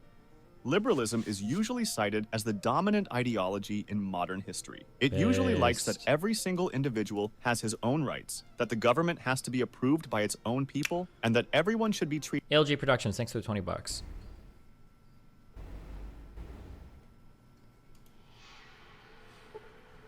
Something that I thought was really interesting. Nice. Maddox dropped a Dick Masterson manifesto. Oh no, Maddox, what are you doing? Something that was really interesting that that Scott Alexander blog that we read is this is like I'm like dripping with historical recentism. Okay, so I'm only saying this probably because I'm living at this particular moment in time. And maybe 100 years from now, I would look back and I would go, well, this is why these YouTube commentators are so stupid. Something that Scott Alexander said that I thought was interesting is the idea that, like, part of the reason why, no, not part of the reason, maybe the main reason why liberalism and capitalism works is because it's not like an ideology or a collection of ideas that dictates things harshly to people. Like, you have to do this, you need to do that, you've got to do that. But rather, it's kind of this, like, it's like this amoeba type thing Nice, that so you gave me has an answer, so and he much cured my space poison, in it and he healed me. for other Nice. stuff to be subsumed by it. I think even in some of the critiques of capitalism, we watched that one Cuck Philosophy video where he talked about how one of the frustrations of a lot of, like, was it Marxists or whatever, was that, like, capitalism was so good at subsuming everything within it that even critiques of capitalism become capitalist itself, right? Hassan is a good example of that. Not to shit on Hassan or anything, but I'm saying, yeah, capitalism and liberalism are so flexible as ideologies. It's really hard to, like, say, like, I don't want that, I want this, because typically when you go to other things, I forgot to give you the democratic rope. forms, autocratic, authoritarian, totalitarian, like, these things tend to dictate so much more and they have less room for flexibility. And then, you know, when something is less flexible, there's pros and cons to that, right? When you look at the, right, this is, every child learns this, you look at an airplane and you go, oh my God, the wing is bending so much, that's so scary. And it's like, well, no, the wing bending is a good thing because if it didn't bend, it would break, right? So, you know, things that are more rigid, you know, maintain a stronger shape. Authoritarian regimes have a little bit more ability to be kind of harsh, but then when things get really fucked and they break, they shatter, they completely are destroyed. I thought, I'm just talking about that Scott Alexander article. It resonated with me. It was interesting. And I've taken some of those ideas and I use those now in debates with people sometimes. I did that in that last socialism versus capitalism debate. And I feel like it's an optical win and it's an ideological win when I'm arguing with a socialist and I'm like, oh, okay, well, if you think co-ops and socialism are great, why don't you go and kind of like just do it? And it's like, well, what do you mean by that? It's like, well, you can go start a cooperatively owned business. Nobody has to have profits. You don't need private owners. You can do all of that right now in our liberal capitalist society, can't you? I'm like, well, yeah, I guess. And it's like, okay, so you can do all that. In your society, let's say I wanted to start a business through private investment. Would I be allowed to do that? No, we would have to guillotine you. It's like, okay, well, fuck you. Yeah.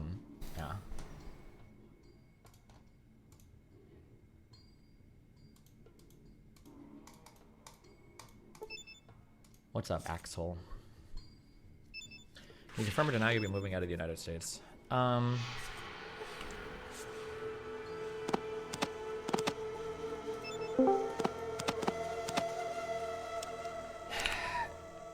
I don't know where I'm going to be in 2 weeks on all this, okay? Here's all I will say, okay? Because everything keeps changing so much, like, every single day. I'm not really sure, like, what the fuck is, what is reality anymore, okay?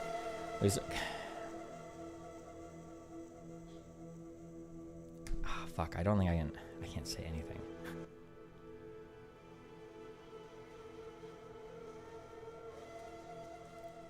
I am vague posting. Okay, here's something. Fuck, how do I say this? Here's something that's a little frustrating to me sometimes, okay? I make mistakes, and I do them in all areas of my life, okay? And I do. I'm not perfect. Close to it, but not quite. I make mistakes. When I make mistakes, I think I would say I own them. I own those mistakes publicly oftentimes. That's why so many people have the privilege of being able to talk about them. It's because I do own them publicly. I've done bad mistakes. I've made mistakes, blah, blah, blah, blah. And I continue to make mistakes to this day. Other people around me sometimes have the public perception of not making those mistakes, even if they might, more than you would imagine. And I thought a whole bunch of personal stuff was about to dramatically change. I was like, okay, well, if that's the case, I kind of want to say my piece on a few things because I don't like the reputation I have publicly of just being like this one-sided, crazy fucking blah, blah, blah, because it's not really an accurate accounting of things. But just a lot of dumb shit is like happening, and I'm seeing where I'm standing with some personal stuff, and I don't know. Well, and now I'm not even sure because just a bunch of dumb shit. But that's like, yeah, that's like, yeah, that's like the most I could say, I guess, right? Obviously, yeah. There you go. I am vague posting, but I mean, I think you can like piece things together and figure it out. Maybe I should have saved that for ammo, but maybe I'll kill for armor, but I'll kill someone and take their armor. We'll see. I just want to say I'm taking a deal with Stake. We're going to be doing Gamba from 9 to 11 EST every day. Okay, that's what I wanted to say, guys. But don't worry, I'm going to recycle half the money into donations straight to the IDF.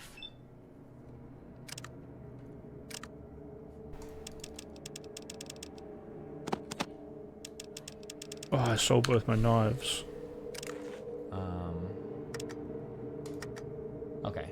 I haven't done emails or messages in 2 days. I'm gonna knock these messages out while you guys watch this wonderful babysitting video. Not this one. Maddox, didn't he lose his court case? I probably just got If poisoned you knew as somebody well. who went through a breakup or lost a job, they might want to talk about it for a day or two, maybe even a few weeks. That's understandable. But what if they kept talking on and on about it for months? You might think that was a little bit strange. He needs to keep talking about me to survive. That may explain why he so desperately tries to provoke me. But anything else in this video, how would you feel if somebody possibly have a guilt by association campaign? Bro, this video is wild.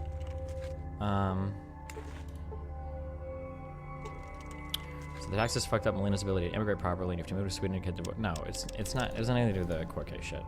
Not really, okay. It's just like relationship issues between me and Melina. But I think we've somehow mostly resolved them. That's it. There you go. That's more or less it, okay. Treated the same way before the law. It also likes free markets, elections between multiple political parties, a separation of powers He into leaked it. different It's branches of the government, a separation of religion from the government, a set of fundamental values written in the Constitution, privacy rights, freedom of speech, freedom of the press, freedom of assembly, and freedom of religion. Moderatism. Moderatism likes to stay within what is called the Overton window, which is the range of policies politically acceptable to the mainstream population. In most cases, moderates are apolitical, which means that they don't care. Would they be resolvable if you weren't on Vyvanse? Absolutely not. Bro, there are multiple people we've seen. Bro, you can tell. Oh, actually, I think in one of the combos, heavy combo with Melina yesterday about stuff, you can literally see in the beginning of the convo, and then I say, hold on, the meds are kicking in, and then it's like completely different. It is like, yeah, holy shit. Jesus Christ. Oh, also, I'm not going to read it on stream because it's way too much. Oh my god, I'm not going to find it. Just try and make unarmed combat. Whoever made this thread, I appreciate this. He summarized a bunch of information from one of these, I always want to call him Charles Barkley.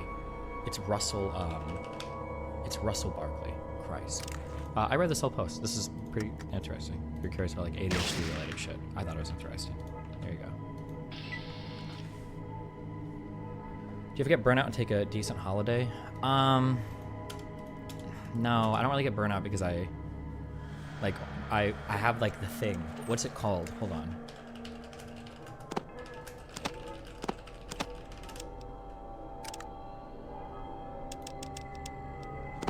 Fuck, I'm not gonna be able to find it. First of armor. Find me the 4 circles. Looking good. He cycles the things that This he's thing. into. Oh. Streaming and doing politics and arguing and screaming at people it's a thing that I like. Obviously, the world needs it. Or no, I mix it up and pay for it. I get paid for it. I'm good at it. We'll say what the world needs. Fuck it. Everybody needs politics in their life. Yeah, fuck it. But I super love my job. I'm like very good at it because I have everything like lines up for me really well. So.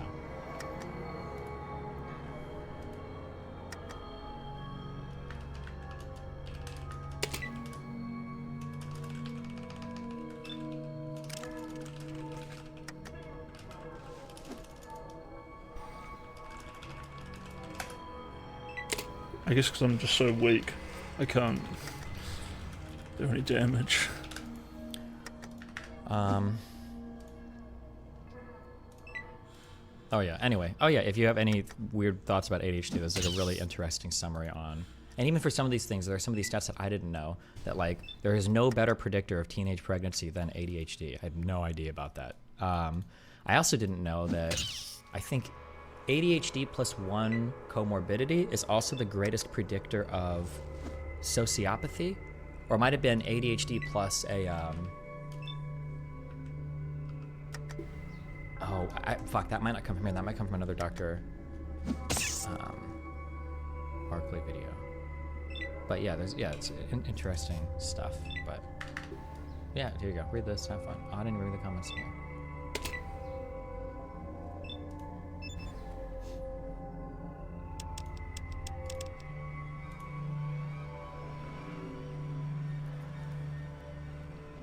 Gotta find a knife. Let's see.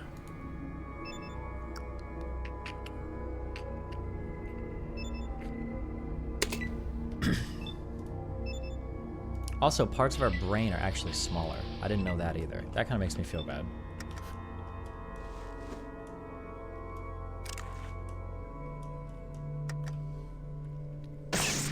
The following are the brain regions that give rise to hereditary ADHD, and in 2/3 of children with hereditary ADHD, these regions are smaller. The orbital prefrontal cortex, primarily the right side, the basal ganglia, the cerebellum, corpus callosum, and the anterior cingulate cortex, where the emotional dysregulation originates. The size of these networks are directly correlated to the severity of the ADHD. For children with ADHD, the size of these regions are 3 to 10% smaller. Actual retards. Actually retarded. If they kill me and take my brain out, it will be a small brain. These sound like important parts of the brain too, okay? Anytime you see like a C in the name of the brain part, it's usually like some important shit. Frontal cortex, cerebellum, these are important things, okay? Wait, hold on, let me look at, because I don't think that's true for the cerebellum. One second. No, cerebellum is like brain stuff, so I just made half that up. I'm fucking retarded. That was my ADHD talking, okay? Oh god, who joined? Yo. Oh, hi, what's up?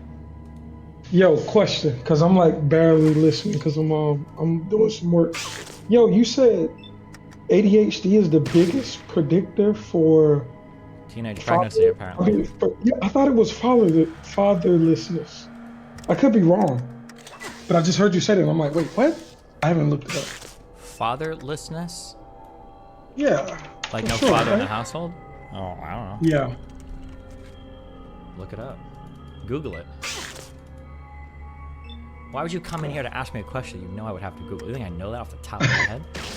Yeah, I thought you would. Wait, hold on. I'm curious. What do you? Have you ever said? What do you do for work? I am in software engineering. I'll say that. That's what I say. Oh, okay. Cool. How's life going? I haven't heard from you in a while. No, life's been great, man. It's been great. I've been insanely busy traveling. It seems like every week now. But I've been wanting to hop on, but it's way too much going on. But I'm pretty sure we'll catch up. Okay. How's the man? You've been blowing up, man. You got a like convo with Ben Shapiro soon, or has it happened? Supposedly it's in January. We'll see. Yeah. Yeah, I've seen that. Didn't you talk to like Slavoj Žižek as well? Yeah, but it was like at a festival. It was a lame conversation, but I mean, it was. Sure, I guess it's. sure. Yeah. Yeah, but no, man. I've had a number of like friends mention you in like random conversation. I'm like, yeah, I know Destiny. Yeah, Destiny's cool as shit.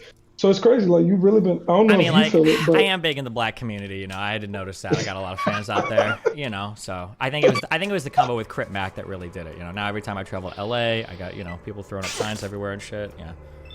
I did see that conversation. I thought that was impossible that happened. Yeah, but yeah. I also saw some unsavory things on Twitter, but we won't talk about it now. Okay, well, you give a little, you take a little, it happens, all right? Listen, MLK cheated on his wife, right? What do you want me to say? Nobody's perfect, all right? I agree. Nobody's perfect. But cool. I'll research that, though. I didn't know if you knew offhand. But, okay, cool. We'll talk soon, man. I got a bunch of stuff to jump into. I love you. Be careful, babe. Right. Bye.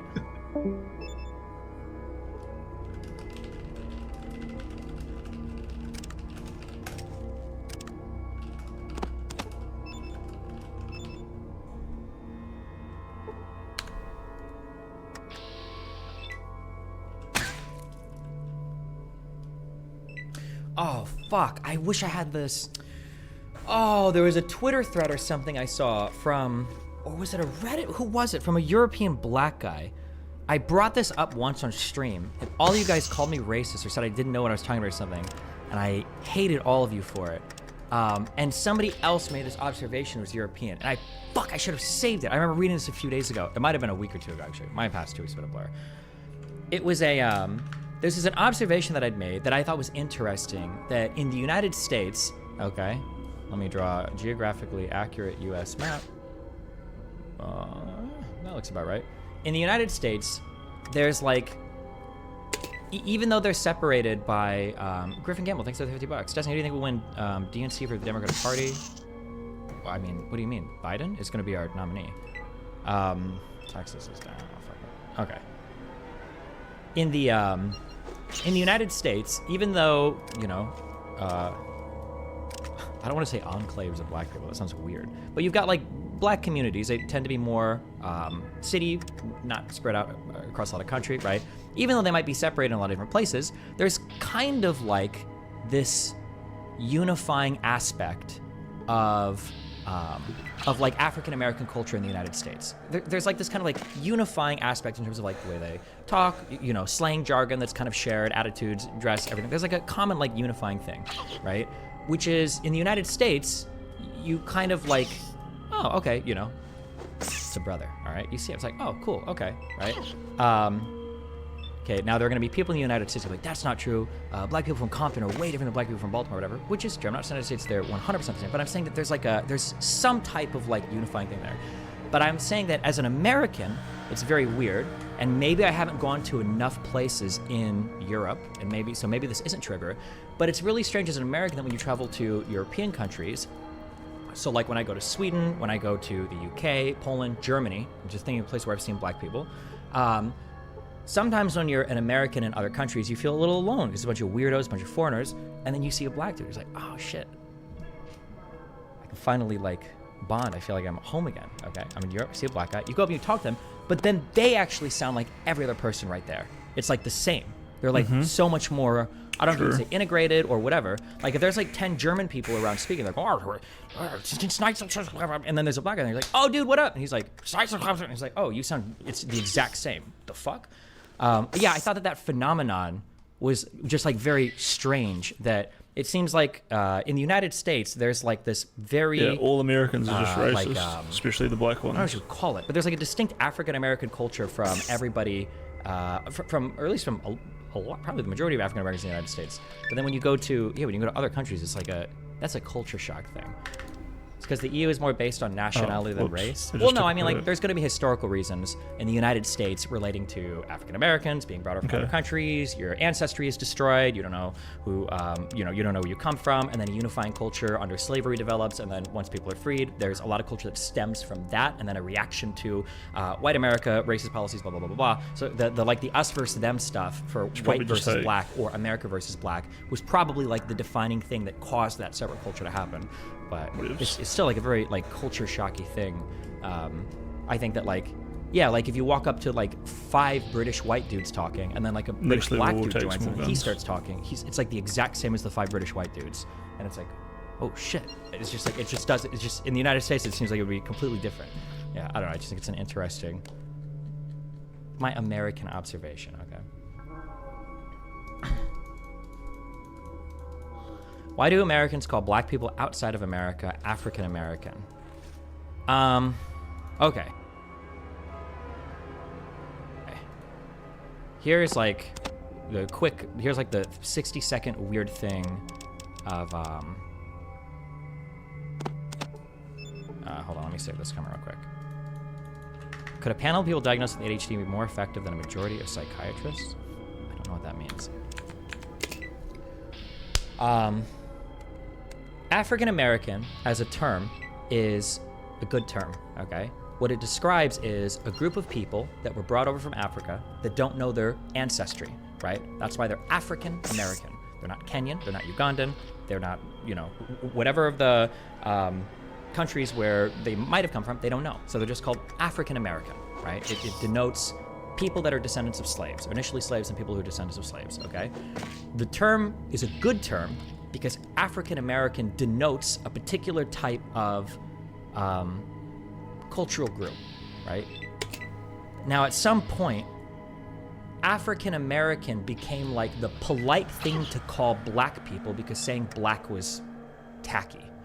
So what happened was in the, this is probably, I don't know when I would have been aware of this, but I know in the 90s and 2000s, Americans got into this thing where for a while, we just called every black person African American. So you might see a British person, you might refer to like Idris Elba, how do you pronounce his name? Idris Elba. You might be like, oh, this is a really cool African American actor. And Americans would say shit like this. And it's like, well, no. That guy's British. He's not African American at all. It's like, oh, well, he's African. No. Nobody is African, okay? People come from countries or ethnic groups, just like nobody is European unless you're an American Nazi and you think people identify as European because you're fucking retarded. You've never been to Europe before. Nobody's, So Americans started to refer to all black people as African American as like a polite way to not say black. But then past this, you got into a weird thing where people started to argue that African American was bad because you were saying that they were from Africa when they're actually American. So then African American became tacky, and then people brought back black, and they used capital B, I think, in the New York Times Style Guide. Was this in 2019? They started to say, well, now we should call them black, black Americans or black people with a capital B instead. It's pronounced Idris, Idra? I don't know.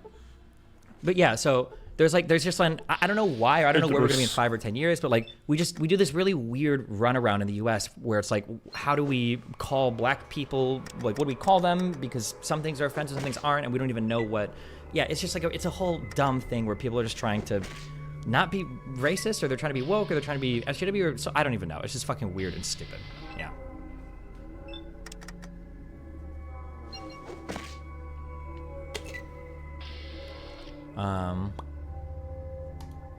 Somebody said, please look up the paradoxical effects of ADHD meds. Please look up how the paradoxical effects of ADHD meds have been debunked. You seem to still be under the impression meds work differently for people who have ADHD versus those who don't have ADHD. If you want to link me something, Bobby, knock yourself out.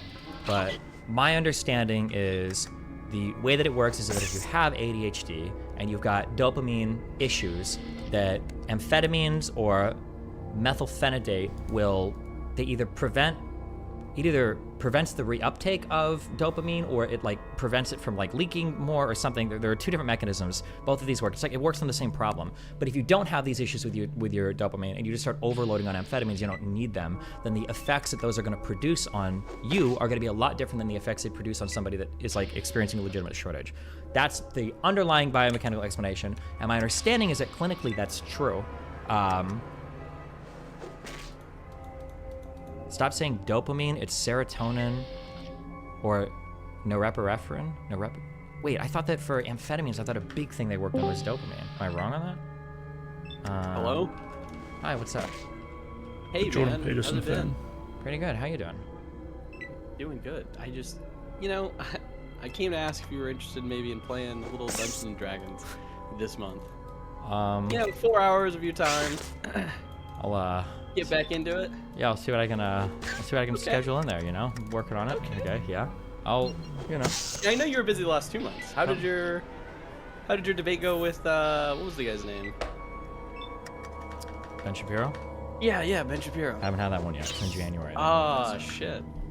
You must have got busy with something else, right? Well, no, he was, I guess. They said the Israel-Palestine ship moved everything forward, so. Got it. You gonna throw one up? No. What? Fuck you. Hey, I'm involved beyond League. You're offering No. alcohol. I really was talking about chess. We can throw up one 30-second game if you want, Right. okay? Fuck it, yeah. Let me open it up.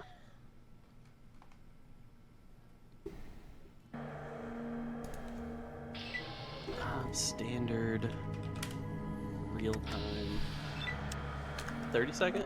Yeah, sure, why not? Fuck it. Do you want time to get added to it? Yeah, the no epinephrine might be correct. I don't know about the dopamine. Do I want what to be added to it? Time? Yeah, sure. No time. Fuck it. Wait, hold on. I'm curious. The fellow ADHD brother. Oh, I'm a medicated man now. Okay, the government's heard. brought me under control. What are your feelings about ADHD medication and all that shit? How do you feel? Do you still take it or? No, I don't still take it anymore. I took it for I think like a year, maybe a year and a half. I took Adderall, and I started just kind of feeling like a zombie after about the year-ish mark. Okay. And I think it took me about a year to feel better. Uh-huh. So I have a negative experience with ADHD meds. I think it helped me a lot for the first year. Uh-huh. But then it set me back a ton into just kind of like not feeling like myself. And then I've been off of it now since, I don't know, 2019, 2020. Interesting. What was you said you were on Adderall before. Do you remember the dose? I could throw a number out, but I don't really remember. I want to say it was 50. 50 or 15? 50. Of Adderall XR or? I had Instant and I had X. No, I only had Instant, I think. No. Fuck, it's been years. I think I had both. And then I think I would... You would probably take you would take one in the morning, the long release, and then at night you would probably late. take a... Yeah. Okay. Yeah, I think so. It could have been 50, but again, I can't remember exactly. I don't know if I can check like my fucking email. Did it take you some time to build up to that, or because 50 is a pretty high? I think the max but yeah, okay. I was just curious. Yeah. Do you remember which? Not that we would ever do this, but do you remember theoretically if we were driving? Do you remember what size? Because I tried something from a friend once who was driving me around. I know what you're talking about. That would have been the it just didn't do anything. It would have been the I actually think I remember now. Maybe it might have been 20. And then I just took 20 forever. I'm so curious what you had that I tried when we were driving that one time because I didn't. Yeah, you had Adderall. It was Adderall. It wasn't Ritalin. No, you had Adderall extended release. There's no way it was 50 milligrams though. I feel like it must have been like 20. It must have been like 5 or 10. No, it wasn't. It wasn't 5 or 10. Because I feel like right now 20 for me is like that's like my life-changing. I thought you were on Vyvanse. I am, but. Well, take everything I say with a grain of salt. Yeah, 60 milligrams of Vyvanse to me feels like 20 milligrams of Adderall XR because I had a couple of those Adderall XRs left and I did a 20 and it felt like pretty good. Like it was about. I thought you did Adderall theoretically in a car once. You did it and you didn't feel anything. I didn't feel anything at all. That's why I'm just curious what it was. That's the thing, yeah. Huh. No, I wasn't on Ritalin. I had Adderall. Oh, okay. I always thought it was Ritalin. Well, crazy. Okay, did you link me a thing? Yeah, I got it up. One sec. How have you felt? ADHD meds have changed for you? Everything. Hold on. Isla says, can you help me with the situation with Dr. Avi? Can you mediate a conversation with an extreme? Yeah, of course I could. Yeah, I feel like it regulates my mood better. I'm like less quick to anger. My impulsivity is like, I don't want to say it's gone, but it's like completely within my control. Like if I walk by like a thing of cookies, I don't have to eat shit.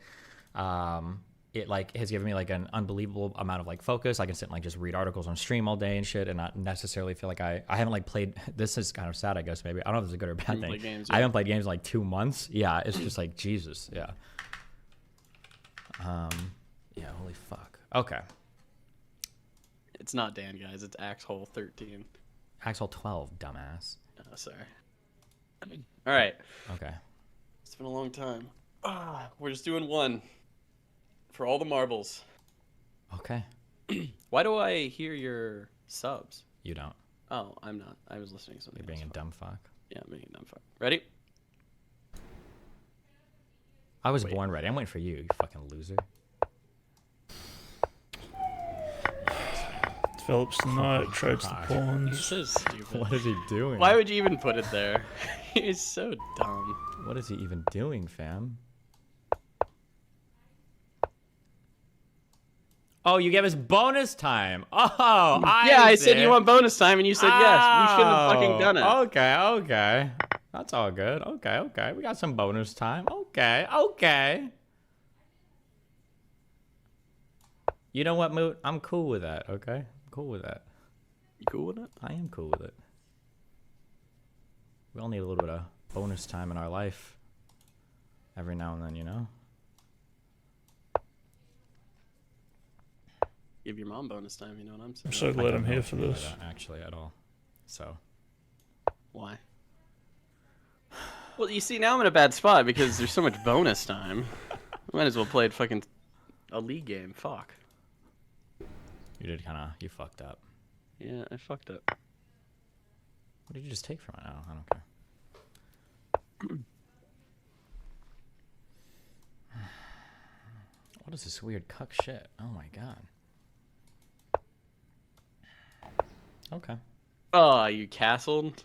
Oh no, your whole battle Disgusting. plan got fucked, didn't it? Absolutely Oh disgusting. no. Careful. I don't need to be careful. Okay. Stupid. I'm a fucking tactician.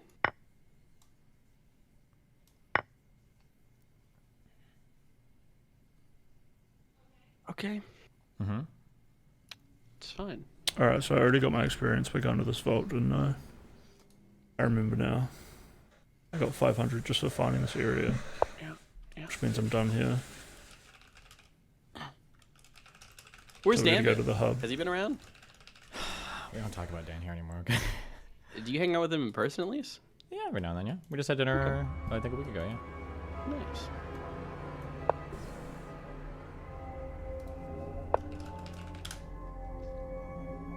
We don't talk about Dan. Rookie mistake. When you say rookie mistake, what do you mean by that?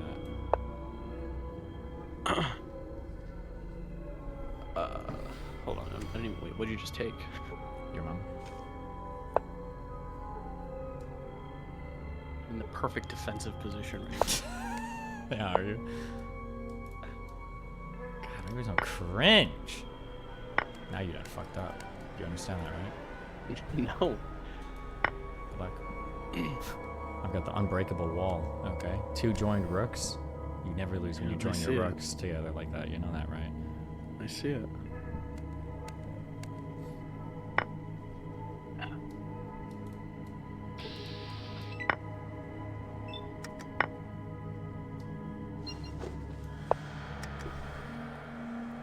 Rookie mistake. Are you gonna fuck it up? Nah. Are you scared? No, why would I be scared? Okay. Take your time. I will take my time.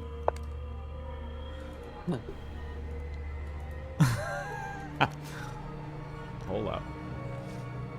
God, I should have been practicing for this last year. That would have been.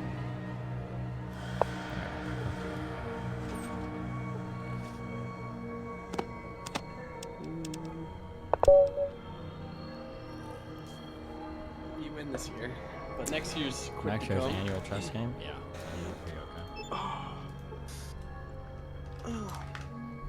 I got on the new GTA server. You gonna apply? Yeah, I'll do that. Oh, wait, never mind. Sorry. Oh. Yeah. Gotcha. Just kidding. I forgot. No, I wasn't even memeing.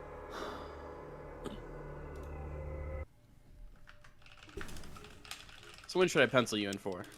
Before Christmas, for sure. I would say on December 15th. You can reach what? out again and ask me, okay? reach out again. Yeah, well, we reach play out. on Wednesdays, so how about December 20th? We can just Yeah, you can reach out to me then, and we'll see. we can just hit you in on December 20th. Just like reach out. You can just- ask on the 20th. Hey, when's your availability? And I'll let you know then for sure. Because the next Okay. year, I'm clearing out my schedule for Oh, you're adding a campaign? Well, I'm gonna do a one shot with you guys for sure. Okay. That would be cool. Uh-huh. I got a few things to choose from. You could play, and Nick and I are doing a 2-person session. Yeah. Yep, we're gonna be thieves, your favorite class. That's crazy. Yeah. So you feel like Adderall's been good for you? You said life-changing? Yeah, I'd say so. Or not Adderall, you said ADHD. Yeah. You feel sad you're not gaming anymore? You just not care? I don't give a fuck. Interesting. Just don't give a fuck. Yeah. All right. Well,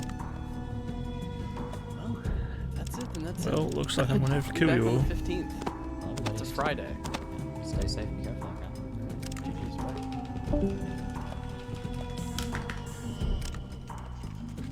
Oh my god, I don't have so many of these. Hi, what's up? What do you want, buddy? Sorry, I don't know if this is a good time for you, or if I... No, go for it. We're just showing your messages. Okay, I think last time... I just want to set kind of the stage, but I think last time we talked about legal settlements, right? And we think agreed, I don't know, settlements are illegal in the West Bank and East Jerusalem. There was an advisory opinion issued by the ICJ saying as much in 2004. Yeah? Yeah. Okay, so we do agree. And then I think you didn't like my character, or you disagreed with my characterization of why I think Oslo was bad and why I think Arafat was really dumb Rough. for Oslo. Your life ends and in the that I wasteland. felt like the Israeli leadership took advantage of the situation because Arafat was desperate. Fuck off, He you got haven't shot heard this from the gay Arab shit. world post the Gulf War. And that's Might kind go of to where we shower. were, right? And I we were don't talking know. about some Shlomo ben Ami quote. Mm-hmm. And we got that quote. Well, I got that. I thought the quote was in the book word for word because that's what he said. That's where he said it was. I bought the book. I don't see the quote word for word. Mm-hmm. So I guess I'm wrong there. You can see my confusion when he says that it is in the book, because he says in the video, like, if I were a Palestinian, I wouldn't have accepted Camp David, and I put this in the book. Those were his words. Yeah, I actually Anyway. read a bit more on that quote, and I think that quote is actually wholly and entirely misrepresented. It doesn't, the way that that quote has been presented time and time again, that I hear it because I've heard some people present it and then I've heard you present it, is the character of the quote is basically saying that, like, that deal was so bad, I would have never accepted it. But it seems like when you read the context surrounding that quote, what the quote is saying is that, like, the conditions as this were such in Palestine and such in Israel, that, like, if I were a Palestinian at the time, I probably wouldn't have accepted it. But I don't think it was in reference to the deal itself. I think it was in reference to the other things that were kind of happening around the Palestine-Israel at the time.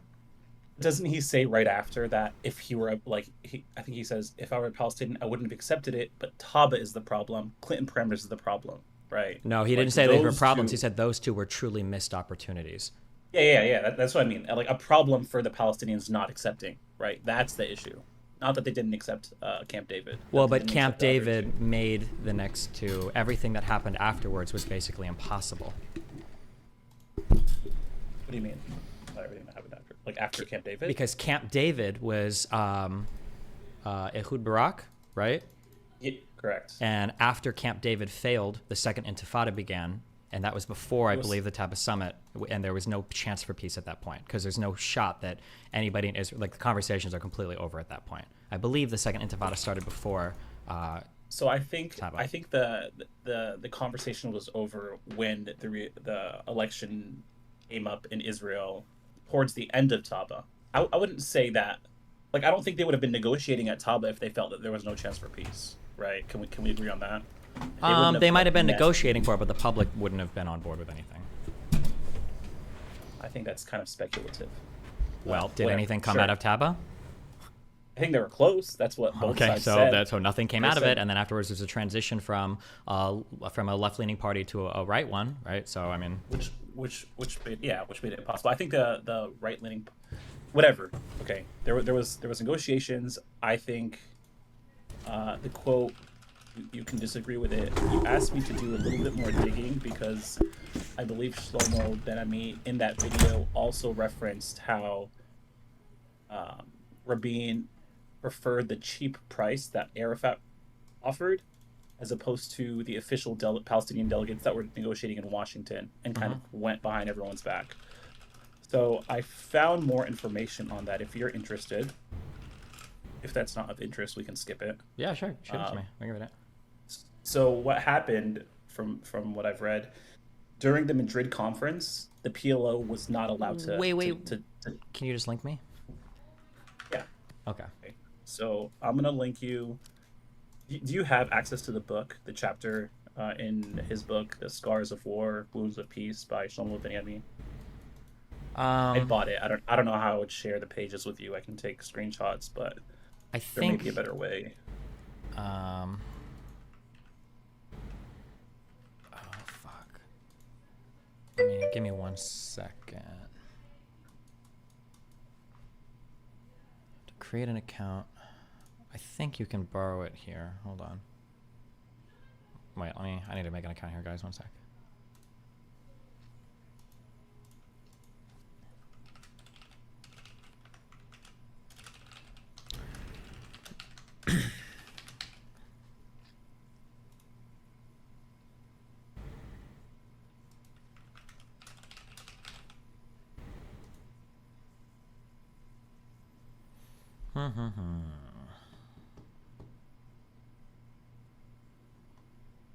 By the way, you should come with me to the West Bank sometime.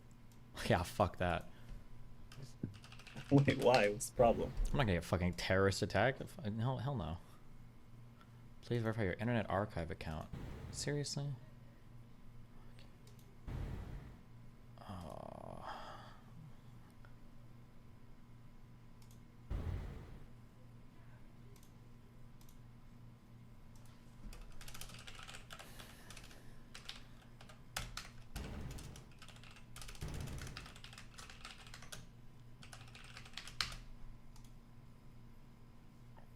Oh my god, content. yeah, this fuck man. You had to be good content. Okay, fuck it, never mind. You're sending me screenshots. Or somebody needs to link me a different place.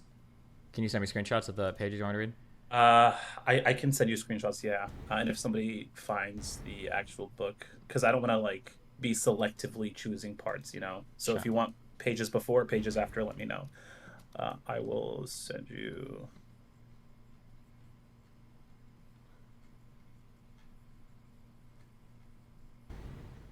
Is your name Soul? Bro, your mic, you just cut out on like 80% of whatever you just tried to say. Wait, did I cut out? Am I cutting out right now? Not now. Or is it good? Okay, is it asshole? Is that like how you meant it to be? Axhole, like asshole?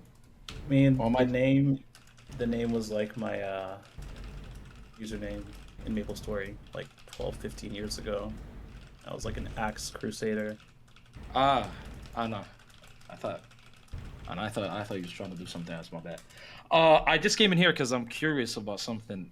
Steve, how much do you know about Tobuscus's case? Not enough. Could you ask Kelly? She's the one that like throws temper tantrums over this shit. I don't know anything No, about any of this shit. no. We're talking about it because he just joined the Kicker Keep server, and yeah, she feels some type of way about it. But I'm confused because we've had Hash, we've had Sky, we've had a billion like Uber, we've had a billion people that you could say crazy shit about, and that wasn't that big of a deal. So I was like, is it really that bad with a guy like Tobuscus? So you don't know that much about it, right? Nope. So you would have a problem if we had him on. Well, I mean, I'm not gonna answer. I don't know anything. What?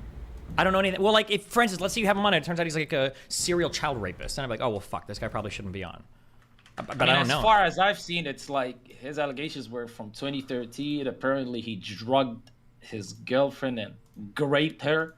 There's another woman that says that he did the same thing, but there's also other fucking shit out there that the evidence is really not that great and da-da-da. It's all over the place. Either ways, it's just fucking allegations. It's not something that's concrete. It's nothing that was ever confirmed. He wasn't convicted, is what I'm trying to say. So with, you know, barely anything extra added onto it, I didn't give you that much information. Would you have a problem having him on?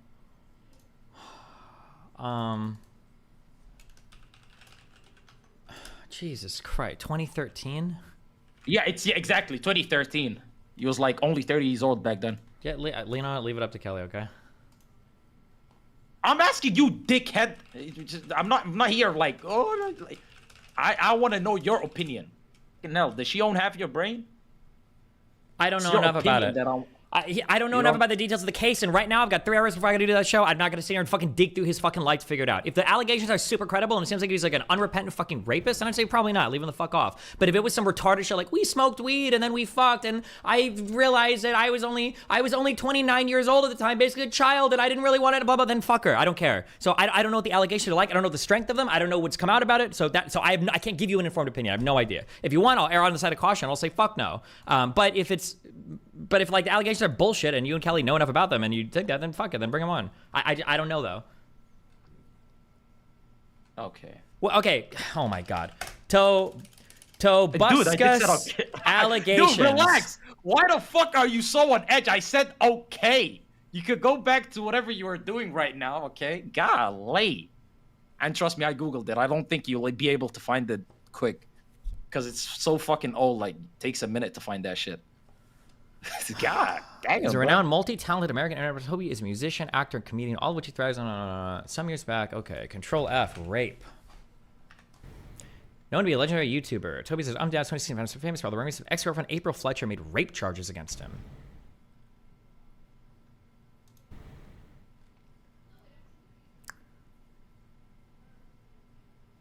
Yeah, I read this. It really doesn't help that much.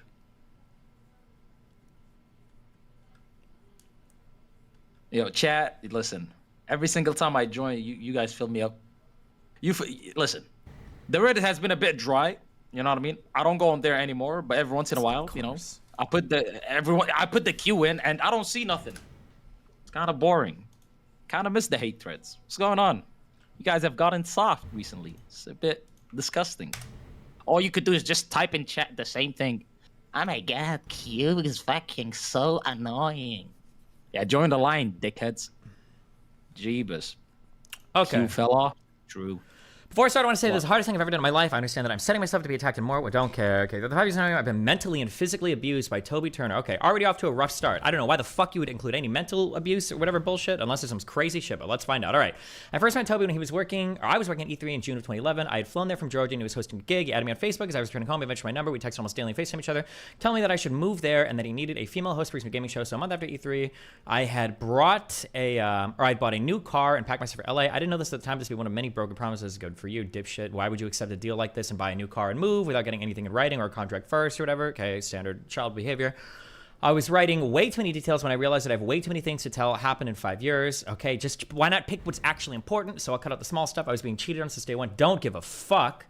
You'd say he's worried. Okay, Control F. Okay, 2013 was when the drugs really started. Okay. I'm not going to get into too much detail with this, okay? The only thing that actually matter, but this is when the abuse started getting very violent. Okay, by this time I was conditioned to always make sure he was happy, and I had so many panics and anxiety when I was with him, because I never wanted to upset him. We're writing most of his parodies and songs together.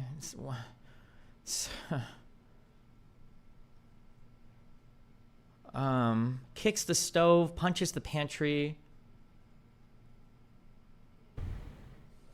Okay, Control F, rape. Okay, once I feel like I can maneuver a car the next afternoon, I drive home. I really shouldn't have drove, but I needed to. I shouldn't have driven. Drove, but I needed to escape him. I come home and my roommates in the kitchen. They'd be so mad if they knew I was still talking to Toby after the blatant rape. Okay, where's the blatant rape? 2013, I came over to help him with something. I'm not sure what. My friend Alyssa was having a party I wanted to go to, and he kept telling me not to leave. I told him I had to go. He was being flirty and cute. I was conditioned to enjoy the tension in the game, but I told him I was going. He asked if I would take a shot with him just one before I left. Yes. I know I should not have even said yes and taken a shot before driving. I'm aware, but you have to understand, at this time, drugs were running rampant in the house, and I was so exposed to drug and alcohol abuse I was just used to it. I said okay and took a shot with them instantly. I knew something was wrong. At first, I thought it was shitty vodka. I even asked what vodka it was, since the worst I had. Then I saw his face, and I realized I knew what that bitter taste was. I asked him if he had slipped something in my drink. Insert cute with Griffin voice denying it. I asked a bunch of times, and he denied it. But I already knew the answer. I already know that people who die from MDMA Molly have always been mixing it with alcohol. What? That both of those together are a deadly mix? That Toby is a drug? Okay, this person is fucking retarded. If there's a more credible allegation, then I'll read it. I don't know who this person is. I regret ever having read a single word they've written in their entire life. No, that's the main one, though. Okay, I don't care. Then I don't give a fuck. If he wants to come on, he can come on. That's fine. Okay. Yeah. Okay, so it's W Toby from you. Okay. W take. Good one. All right, that's it for me. Axel, you can unmute. Go back to your conversation. All right, take care.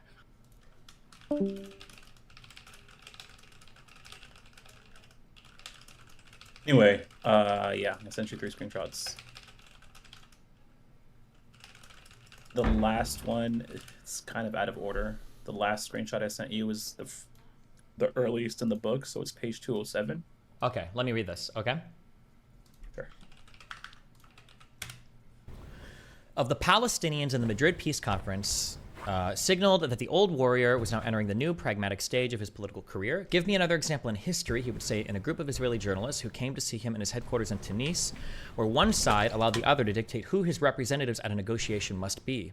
We agreed even to this because we desire peace. To further underline his conciliatory approach, Arafat could have added how he had ordered the exclusion of Saab Erekat from the second session of the conference after he had aroused the anger of the Israelis by ostentatiously wearing a Palestinian keffiyeh during the Is first. that guy still cool? More importantly, when it came to the actual positions in the negotiations with Israel, we saw that incident, guys. You remember watching that video? When it came to the actual positions in the negotiations with Israel, it soon became clear that Arafat's men in Oslo were far more accommodating than the Palestinians from the territories and the bilateral negotiations with Israel and Washington. Oslo was for Arafat more a political maneuver aimed at recovering the control of Palestinian politics and affairs than a peace initiative. He went to Oslo to save the PLO from declining into oblivion, not necessarily in search of a peace formula. Arafat needed to establish a foothold in the Palestinian territories at all costs, even at the expense of an agreement with Israel that did not secure vital Palestinian aspirations, such as the right of self-determination and end Israel's policy of settlements, and an acceptable solution to the issue of Jerusalem and refugees. On all these bones of contention, the Oslo Accords are either silent or vague and ambiguous. As to the Israeli side of the equation, it was Rabin's leadership and his sober interpretation of the new realities that made the difference. Reserved, taciturn, impatient, Rabin was a man of action who despised theatrical gestures and hollow rhetoric. He entered his second term as prime minister as a mature statesman who, fully aware of the flaws of his first term, was now determined to rise to the challenges of the changing times. He saw what he called a real window of opportunity to make peace while the Soviet Union was disappearing as a power the Arabs could rely upon. Rogue states like Iran and Iraq had not yet developed nuclear capabilities, and Islamic fundamentalism, which produced most of the terrorist capabilities against Israel and threatened the moderate Arab regimes ready to make peace with her, could still be curtailed. Rabin was probably one of the first world leaders to fully grasp the meaning of the strategic threat posed by Islamic fundamentalism. This is very prescient from Rabin. Nice. To cope with this combination of risks and opportunities, he believed that peace and, as always liked to insist, economic development as well were the answer. Let's make peace, let's have regional development, bring up the standard of living of the people in the Arab countries, and in this way answer the main threat, he explained in an interview. Okay, that was the first thing. So far, this seems to be furthering the idea that Arafat was fucking things up. I'm not seeing where Israel is fucking things up or like taking advantage of this. Sure, I can continue to read if you want, or you can pause here and tell me something. Yeah. Yeah. Okay, so the next part you can read, this is like 2 pages later. It's the first screenshot I sent you. So there's one starting with social and political elite? Yeah. Social and political elite can usher in a practical change of policies is never automatic or immediate. Its effects is cumulative, in any case, never clearly causal. It does, however, help shape the zeitgeist in a way that might create a more propitious environment for a change of policies. Professor Yehoshaphat Harkabi,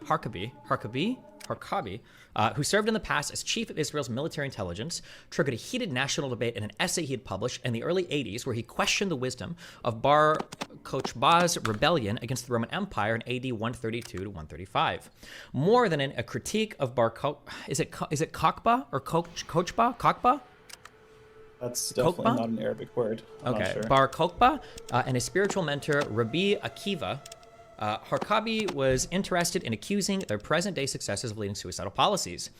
Bar Kokhba's rebellion and the practical annihilation of the Jewish yeshuv in Palestine that followed the brutal repression by the Roman legions, a chapter in national history that had been idealized to the past as the heroic stand of a nation fighting for freedom, was now denounced by Harkabi as a reminder to contemporary politicians and generals of the catastrophe that might be repeated here and now if the nation continued to be led by the religious messianism of its rabbis and the military adventurism of its generals.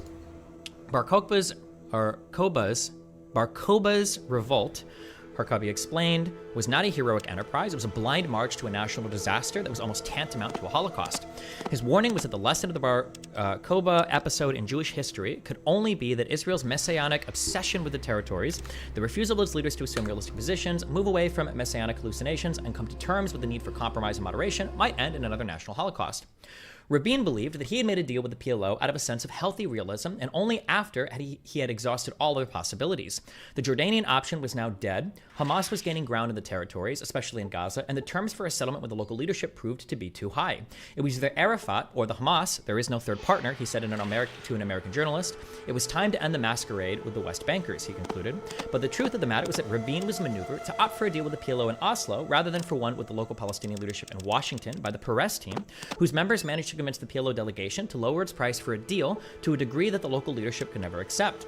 Arafat's cheap price for a settlement turned out to be, however, a tactical plot aimed at sidelining the local leadership and gaining a foothold in the occupied territories, from which it could move to the next stage of his wider strategy.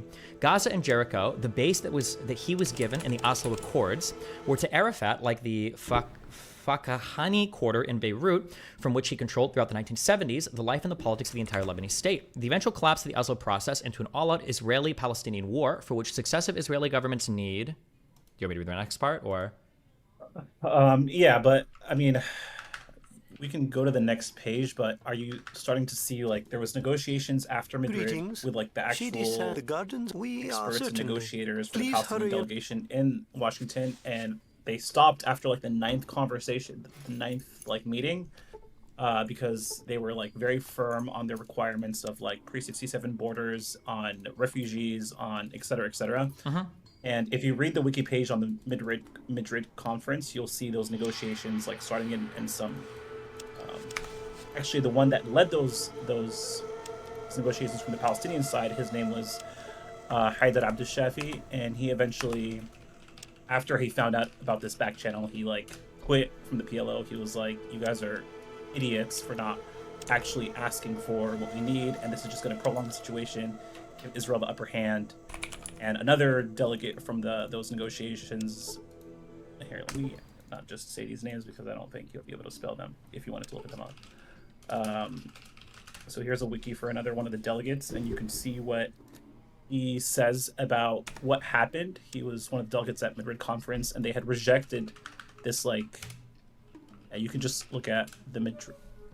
I'll tell you what part to read real quick. Just of this guy's opinion, obviously. Just he later said that the PLO had panicked at the thought that Hanan Ashrawi, and Jesus fuck, might assume the leadership of the Palestine National Movement. At Madrid, he had said, we sought to consolidate Palestinian unity. It was crucial that Israel should not succeed in erecting a wall between internal and external representatives. He had complained that Oslo was decided behind the back of the Palestinian delegation to Madrid, and by extension behind the back of the Palestinian people. He had described the Oslo negotiations as a technical and political disaster, complaining that while the Madrid team had been well briefed and had 600 experts at its disposal, the PLO's Oslo negotiations were conducted by amateurs. Israel, he had said, took gross advantage of the naivety of the Palestinian negotiators, but the result was so disastrous, so unjust that even the signatories couldn't make it stick. This is why democracy is so important in these cases, because it renders the negotiators accountable to the people, answerable for every document they sign. He said that after 1993, he and his were conducting a struggle on two fronts, against the Israeli occupation and against the Palestinian Authority. Not only were our leaders completely inept at negotiating with Israel, but they were rapidly transforming themselves into a gigantic security apparatus, consuming 34% of the budget. The PA, he has complained, has functioned along the same lines as the totalitarian Arab governments that gave it refuge, trying to control every aspect of life. Okay, okay, so here are our two competing narratives on this, okay? Ready? Yeah. So, tell me if I'm missing anything. So, your summary is that in Washington, there existed competent and informed Palestinian delegates that were attempting to negotiate with Israel a more just resolution to the Israeli-Palestinian struggle, I guess, or the disagreement on everything. They were pushing for The things two-state that solution, more, pretty much. maybe I don't know if that's true, but they were at the very least they were trying to negotiate for something that would have been better for Palestinians. But you're saying Israel opted instead to negotiate at Oslo with Arafat because they could take advantage of his political weakness and negotiate something that wouldn't be as favorable to the Palestinians and would be more favorable to Israel. And so then the idea goes that if Israel was truly looking for a lasting peace, they would have negotiated instead with the delegates in Washington rather than those at Oslo. Yeah.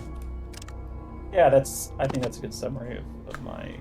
Okay, so here's the counter narrative. Okay, so I would ask, what obligation does Israel have to negotiate with any particular group of delegates, especially those in Washington that aren't even the elected or heads of the PLO, right? They aren't. Number one. Number two, why is it Israel's responsibility to be the caretaker of Palestine in these negotiations? They're literally both debating either side. Israel is supposed to be looking out for Israel's interests. The Palestinians are supposed to be looking out for Palestinians' interests, number two. And then I agree. Well, sure. And then number three, if these negotiations were so unpopular and so unsuccessful, did Arafat suffer losses in popularity or issues relating to him being the lead of the PLO from 93 and onwards? Where's the blowback for Arafat if this was so unpopular? Because here's the problem. If my narrative is true, and my narrative is this, okay? My narrative is that Palestinians are okay fighting essentially forever. If they are going to cut a deal with Israel, they want everything, including infinite right of return. And, if they don't get everything they want, then they're okay just like basically continuing the fight, okay?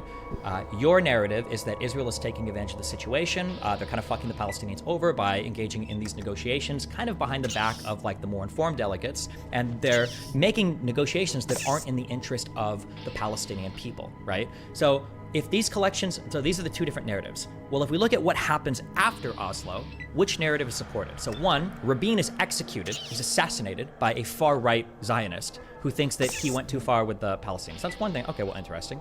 Two, Arafat maintains his leadership and enjoys decent support, even after supporting Saddam Hussein in 91. He still seems to enjoy pretty widespread support for the Palestinian people after the Oslo Accords.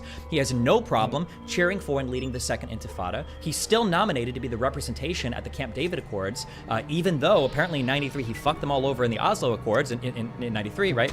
So I don't see, can you give me, what are the facts that support the narrative that you're giving me? Other than, I see there are some diplomats that are saying, well, we felt this was unhindered, blah, blah, blah. What are the facts after the Oslo Accords that would support your narrative? Well, let's talk about Oslo first. Okay. Madrid Conference is the one that is the conference that actually set up these negotiations. That's where they agreed to have negotiations between Palestinians and the Israelis. Sure, right? that was one of the, a lot of things happened at the Madrid Conference, but that was one of them, right? Yeah. That was one, yeah. They were having discussions with the Jordanians as well, but we're talking about Palestinians, representatives from the Palestinians that were actually living there in the West Bank and the Gaza Strip that went.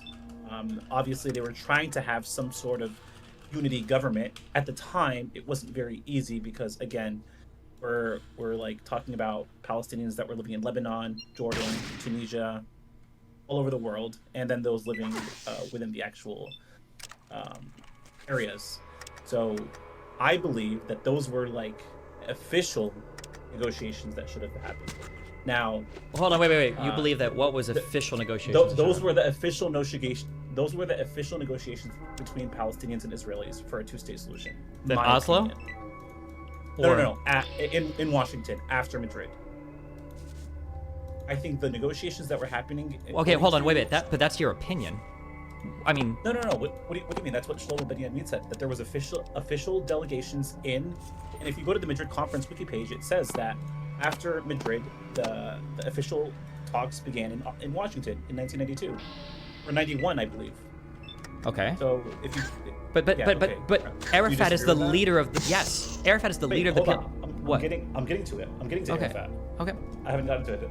Arafat was banished from going to Madrid because Israel didn't want him there. They didn't want to negotiate with him. And the PLO was created, I believe, and you can correct me on this, I may be wrong, it was created by something called the PNC. The PNC had different parties, and they're the ones that created the PLO, and they appointed Arafat as the head of the PLO. It wasn't like the negotiator. So when Oslo had happened is he had somebody named Abu Alat that went to Oslo. He was like the one guy from the Palestinian side who wasn't one of the negotiating team, talking with, I believe, Perez, the foreign minister for Israel at the time, and they started seeing, okay, we're going to get a more favorable deal. The Israelis looked at the local Palestinian like delegation as more pragmatic and reasonable, opposed to Arafat, who was carrying out all these super violent attacks from Lebanon and all these other areas, right? They're like, we're not negotiating with that guy. And so once they saw that, okay, the Palestinian delegation in Washington, the one that we've been discussing with for over a year, are like super hard on their have like hard lines, according to Shlomo Ben-Ami, we're asking for all of the right things. Hold on, wait, careful. When you say hard lines and asking for all of the right things... That's not what I'm saying. That's what we saw. Sure, but I heard you, for instance, because this has always been a sticking point that I hear people say, like, and it's a very sneaky one. People are like, oh, they wanted peace. But like the number one bullet point on others, that includes an infinite right of return for 6 million Palestinian refugees into the state of Israel. So I don't know what those hard lines were, but if the start was something like that, then I can understand, like, okay, yeah, we're not negotiating with these guys because it's a non-starter, right? Okay, so I don't know. So the conversations at Washington, we don't have like full insight. I'm taking my information specifically from what the Israeli foreign minister said, and what he said is they were asking all the right questions about right of refugees. I don't know if that means return of 6 million. I don't have that information, or a just solution. Obviously, we've seen. Okay, but like, hold on, because your entire argument kind of hinges on some of these facts. Because if it absolutely does. Because if their delegation was like, listen, can we just get like a few people in, or can we have like a fund set up or whatever, right? And Israel's like not even hearing that. Well, that's pretty shitty of Israel to not even engage with that, or try to roll those conversations into, or wait, you said these happened after Madrid, to not roll these conversations into Oslo. But if their negotiations were like, listen, okay, 67 borders and full right of return, that's the start. Now let's move from there. I can understand Israel like, no, fuck that. We're not negotiating with you. We're gonna go negotiate your actual leader. Like, I think the facts of that negotiation are really important. Yeah, they're really important, but I don't think any of those negotiations would be outside of what either 242 or I want to say 194. 242 and 194 are pieces of paper that we can wipe our ass with. That has nothing to do with the actual Destiny, conversation. You can say that all you want, but in 1988, when Palestinians declared their independence and they acknowledged Israel as a state, right? That's when it first happened. And that's when they first, and before that, I agree, they rejected the 242. They were trying to like take all of historic Palestine. I agree, right? And then there was a shift for a two-state solution based off of the 67 borders. Now, in '88, after 2 failed wars, they wanted to go back to the pre-2 wars ago borders. Destiny, this is cope. Okay. No, hold on. Okay, tell me. You're coping. Tell me. Go ahead. Coping. Okay. 1940. Why did the 1948 war happen? Because you keep saying like these wars. Why did the 1948 war? You said yourself that pre-1948, the Arabs' resistance of the Zionists coming in was just. Okay. Sure. 1948. So that's why the war. So you can't narrativize these wars as, oh, look at these, like, Arabs are just trying to kill all Jews, or trying to, like, no, they were resisting to an Hold on, stop, hold on. colonizer. Okay, we can narrativize it, that's fine, but don't romanticize it. They were resisting. They wanted to kill the people that went there, right? It's fine to say that. They have justification for it, but don't romanticize this shit, okay? The noble savage myth is just as disgusting as like the the opposite of it, or whatever, or like the savage myth or whatever, right? Like the idea that they were just like a bunch of peace-loving, glasses wearing, highly educated, anime watching, manga reading. That's not true. There was a ton of violence back and forth between Arabs and Jews. It wasn't just resistance. It was massacres. It was killing civilians. It was pogroms. It wasn't just resistance against the invader. It was a ton of shit back and forth before 48 between both sides, to be clear. Again, like, resistance doesn't mean fucking handing out flowers, okay? Resistance also means violent and sometimes like out of the law. That's fine. I understand. That are disgusting. I understand what you're saying. Everything else. I understand what you're saying. I'm sorry. For me personally, there's a new boundary that I have in a conversation. I don't want somebody that I'm talking to say resistance instead of violence unless you've actually killed somebody before. Sure. Okay. Violent so say thank you. Yes. Okay. Because resistance is the most whitewashed, cringe, cum-infested, fucking like dumbed down word I've ever. It's so euphemistic. It is disgusting. But go ahead.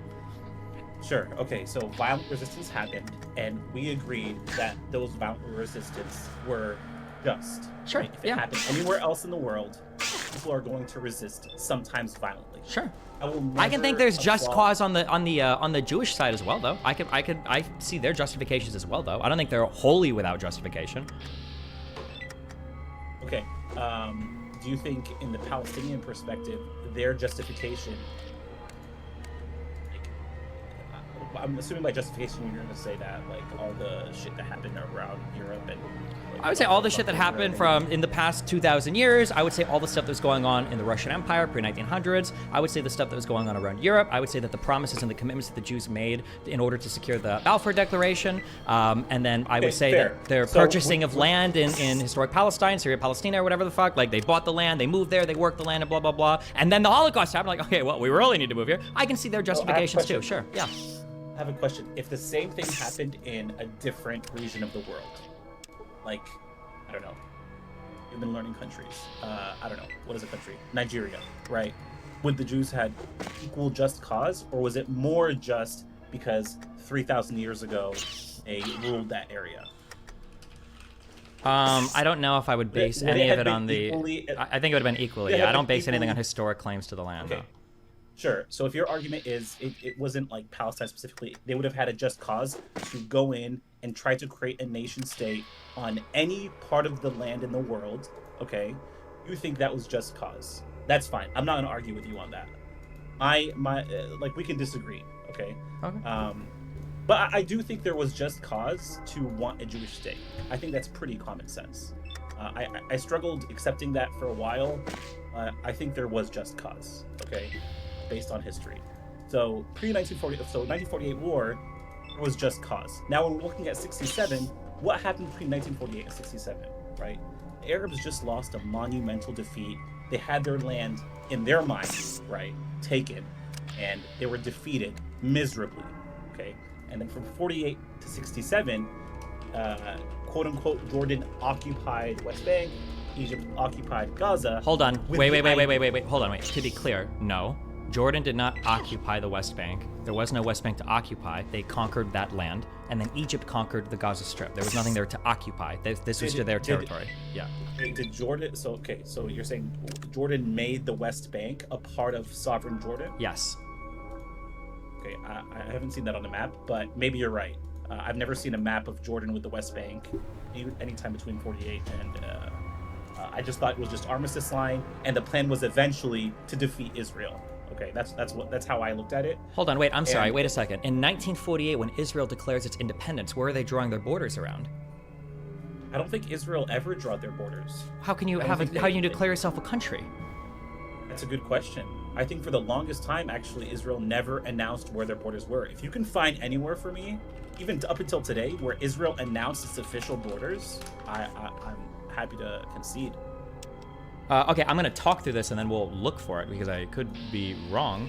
But my understanding is Israel declared independence in 1948 after the independence was declared and the other Arab states wanted to go to war to try to push them out because they felt like they shouldn't be there. A whole bunch of fighting happened and Israel roughly tried to conquer the same land that would have been in the 47 partition plan, and in areas where they saw they could take more land, they pushed for more land. And then afterwards that fighting stopped, and then those were the... I don't remember if those must have been... So are you saying the armistice lines were the official borders of Israel? I believe Israel declared it as such. I believe so. Okay, I don't think so. But if you have evidence of that, I will concede and say, okay, you're right. They did declare it as such. What were Israel's... Because my understanding is their borders would have been declared... Because that was one of the criticisms, one of the very first criticisms of Israel's military action in 1948 was when they had originally declared independence, it was based on the 48 or 47 partition plan. But then people were like, well, hold on, motherfuckers. You guys have actually conquered even past some of those 47 partition plan borderlines, so fuck you. So, I mean, I don't know if the other Arab surrounding states didn't refer to that as Israel because they didn't recognize them, but I'm pretty sure that would have been what Israel had originally wanted as its borders. So, as far as my understanding, Israel has never announced their official borders. It's always been seen as disputed territory, etc., etc. And if we even, let's say you find something where Israel announces its borders, which I don't think you will. I don't think you'll find that anywhere. Okay. But let's say you do. That would have only lasted from 49 to 67. And then post 67, would you agree that Israel has never declared where their borders are, because that's for sure. After 1967 and the occupation began of the West Bank, Israel has never said where their borders are. Well, but they must have come to a border agreement in '79 with Egypt, right? They must have come to a border agreement with Jordan in '93, right? Okay. Or '94. Okay. But not all of their borders. They never announced these are our borders. The country of Israel, every other country has borders, right? Maybe that might be the case. I don't know. I'm not sure 100%. Yeah. Let's check. Israel independence declaration. I think they make reference to the partition plan, but maybe we can say that this wasn't them. Seriously? Oh, the Mossad killed my connection. Thanks.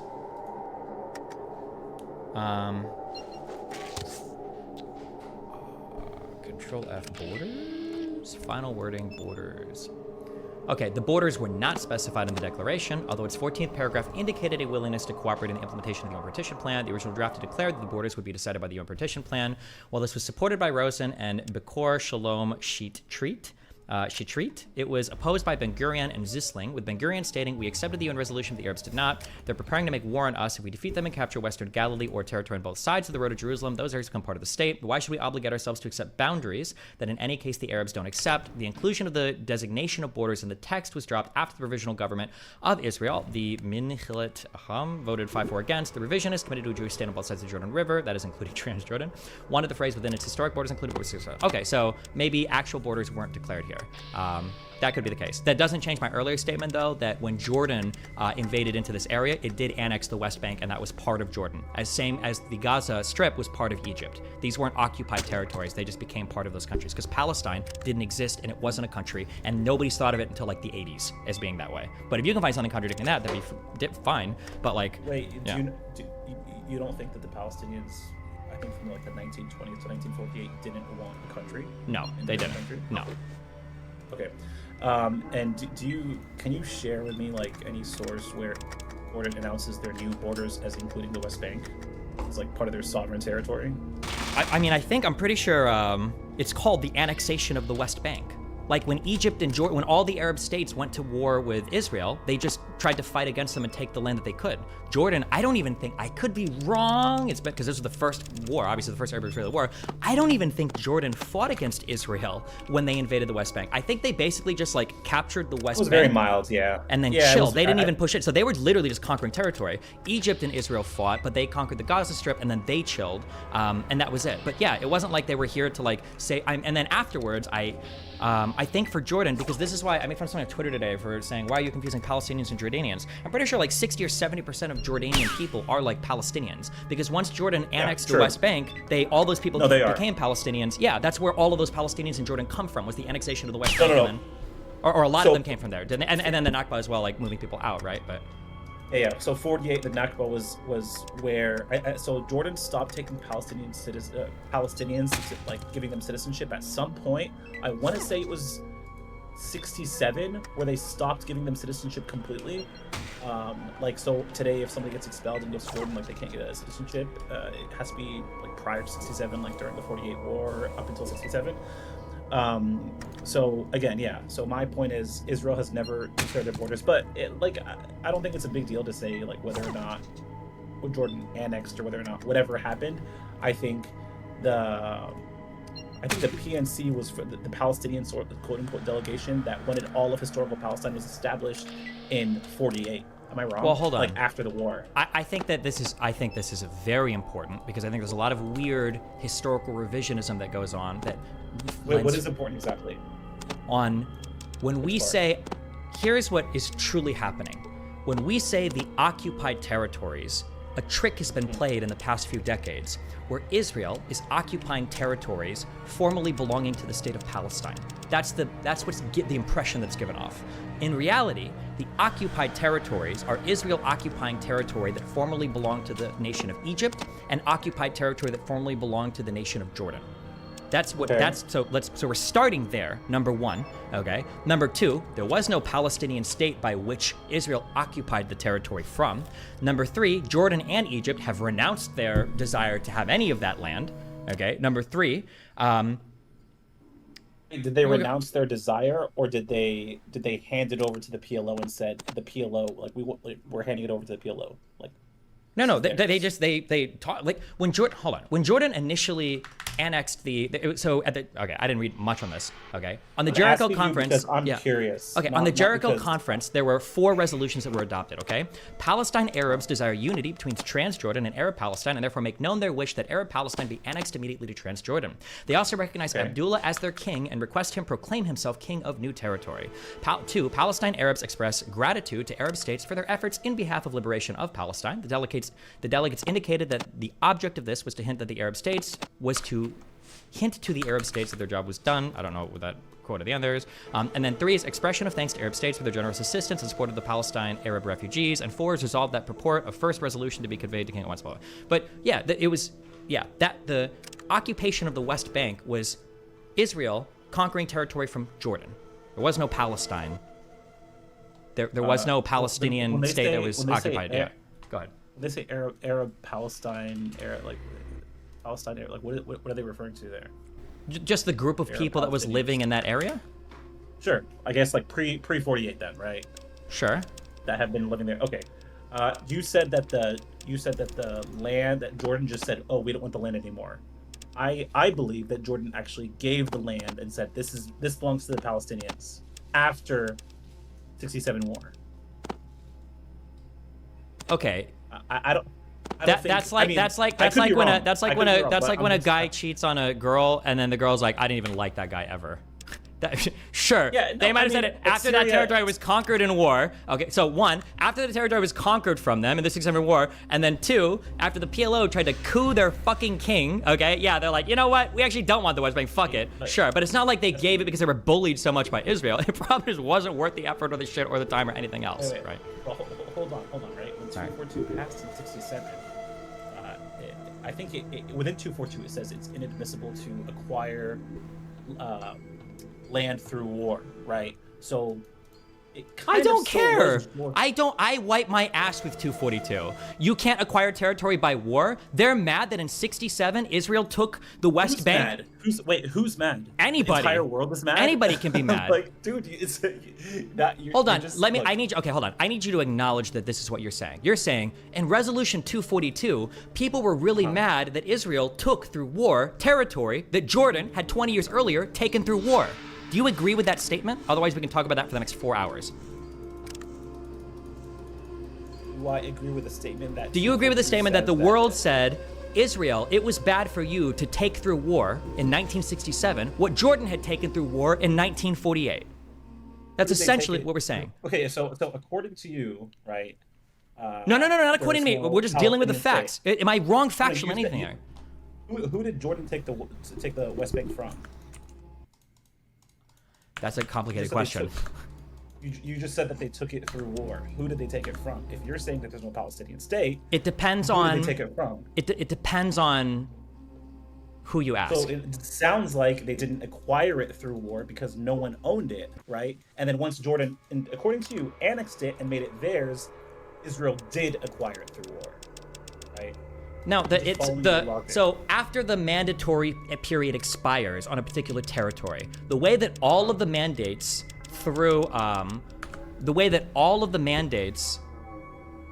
hold on one second.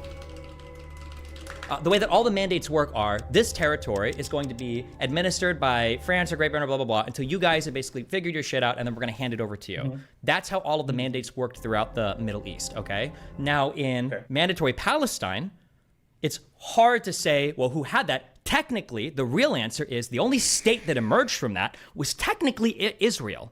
And all of the land actually belonged. We're talking about the West Bank specifically. The West Bank was part of mandatory Palestine. Technically, Israel was the only state that emerged from that mandatory period. So technically, Israel really owns all of the land. Hold on. You can laugh. I'm sorry. In 1948, where did Palestine declare independence? Where did that state emerge from? Show me, and I'll wait. I'm not saying it did. I'm not saying it did. Okay, so then in mandatory Palestine, can you tell me, in 1948, what state emerged from mandatory Palestine? Within the pre-67 borders, the state of Israel. Okay, so who else then gets the land? Who else inherits it? I guess whoever fights and gets it. Correct. Because it's not a country yet, right? It's not a state. Well, but So, there were borders there where it was the mandatory part that was supposed to go to a state afterwards, but there was a conflict within that obviously it wasn't But settled. Destiny, your argument falls apart, and I'll tell you why. Because you can't have it one way and not the other. If Palestine wasn't the state, Jordan didn't acquire it or conquer it from anybody. So the 242 doesn't apply to Jordan because they didn't take land from another country. Whereas if it became, according to you, it became a part of Jordan, Israel did take it from another country. Just because there wasn't a state there yet, there was the mandatory thing That's drawn your around whole it. argument. Okay, fine. Okay, then hold on. Never mind. I agree 100%. In that case, Israel is 100% within their right for all the territory that they own because they've conquered it, and you completely and totally you rescind any right to any of the land that Israel has because they conquered it because there was no state there as well then. And then we just agree then? Do we agree 100% then? No, but you said the state was Jordan. You said the West Bank belonged to Jordan. Because Jordan conquered it. But that means that Israel gets to keep But everything they have didn't because they conquered it too. What do you mean they didn't? conquer it from? Who'd they conquer it from? What do you mean? They invaded and they annexed it to their country. From who? From the people living there? It was just land. What do you mean? Okay, well, I'll tell you the point I'm trying to make. And I'm not trying to, like, muddy the waters, right? I'm just saying, if you think, and I'm not saying I agree with your take, but if you say that West Bank, or the Palestine wasn't a state, right? It was meant, there was meant to be two states. There was an armistice line, and according to you, Jordan had conquered and taken that land, but there was no state to take it from. And then in the 67 war, you're saying that Israel had acquired that land that belonged to Jordan, which according to 242, you can't take land from another country. That's the train of thought that you've given me. Okay. Now, if you're Number saying- one. now, Okay, hold on. Wait. Number one, you keep saying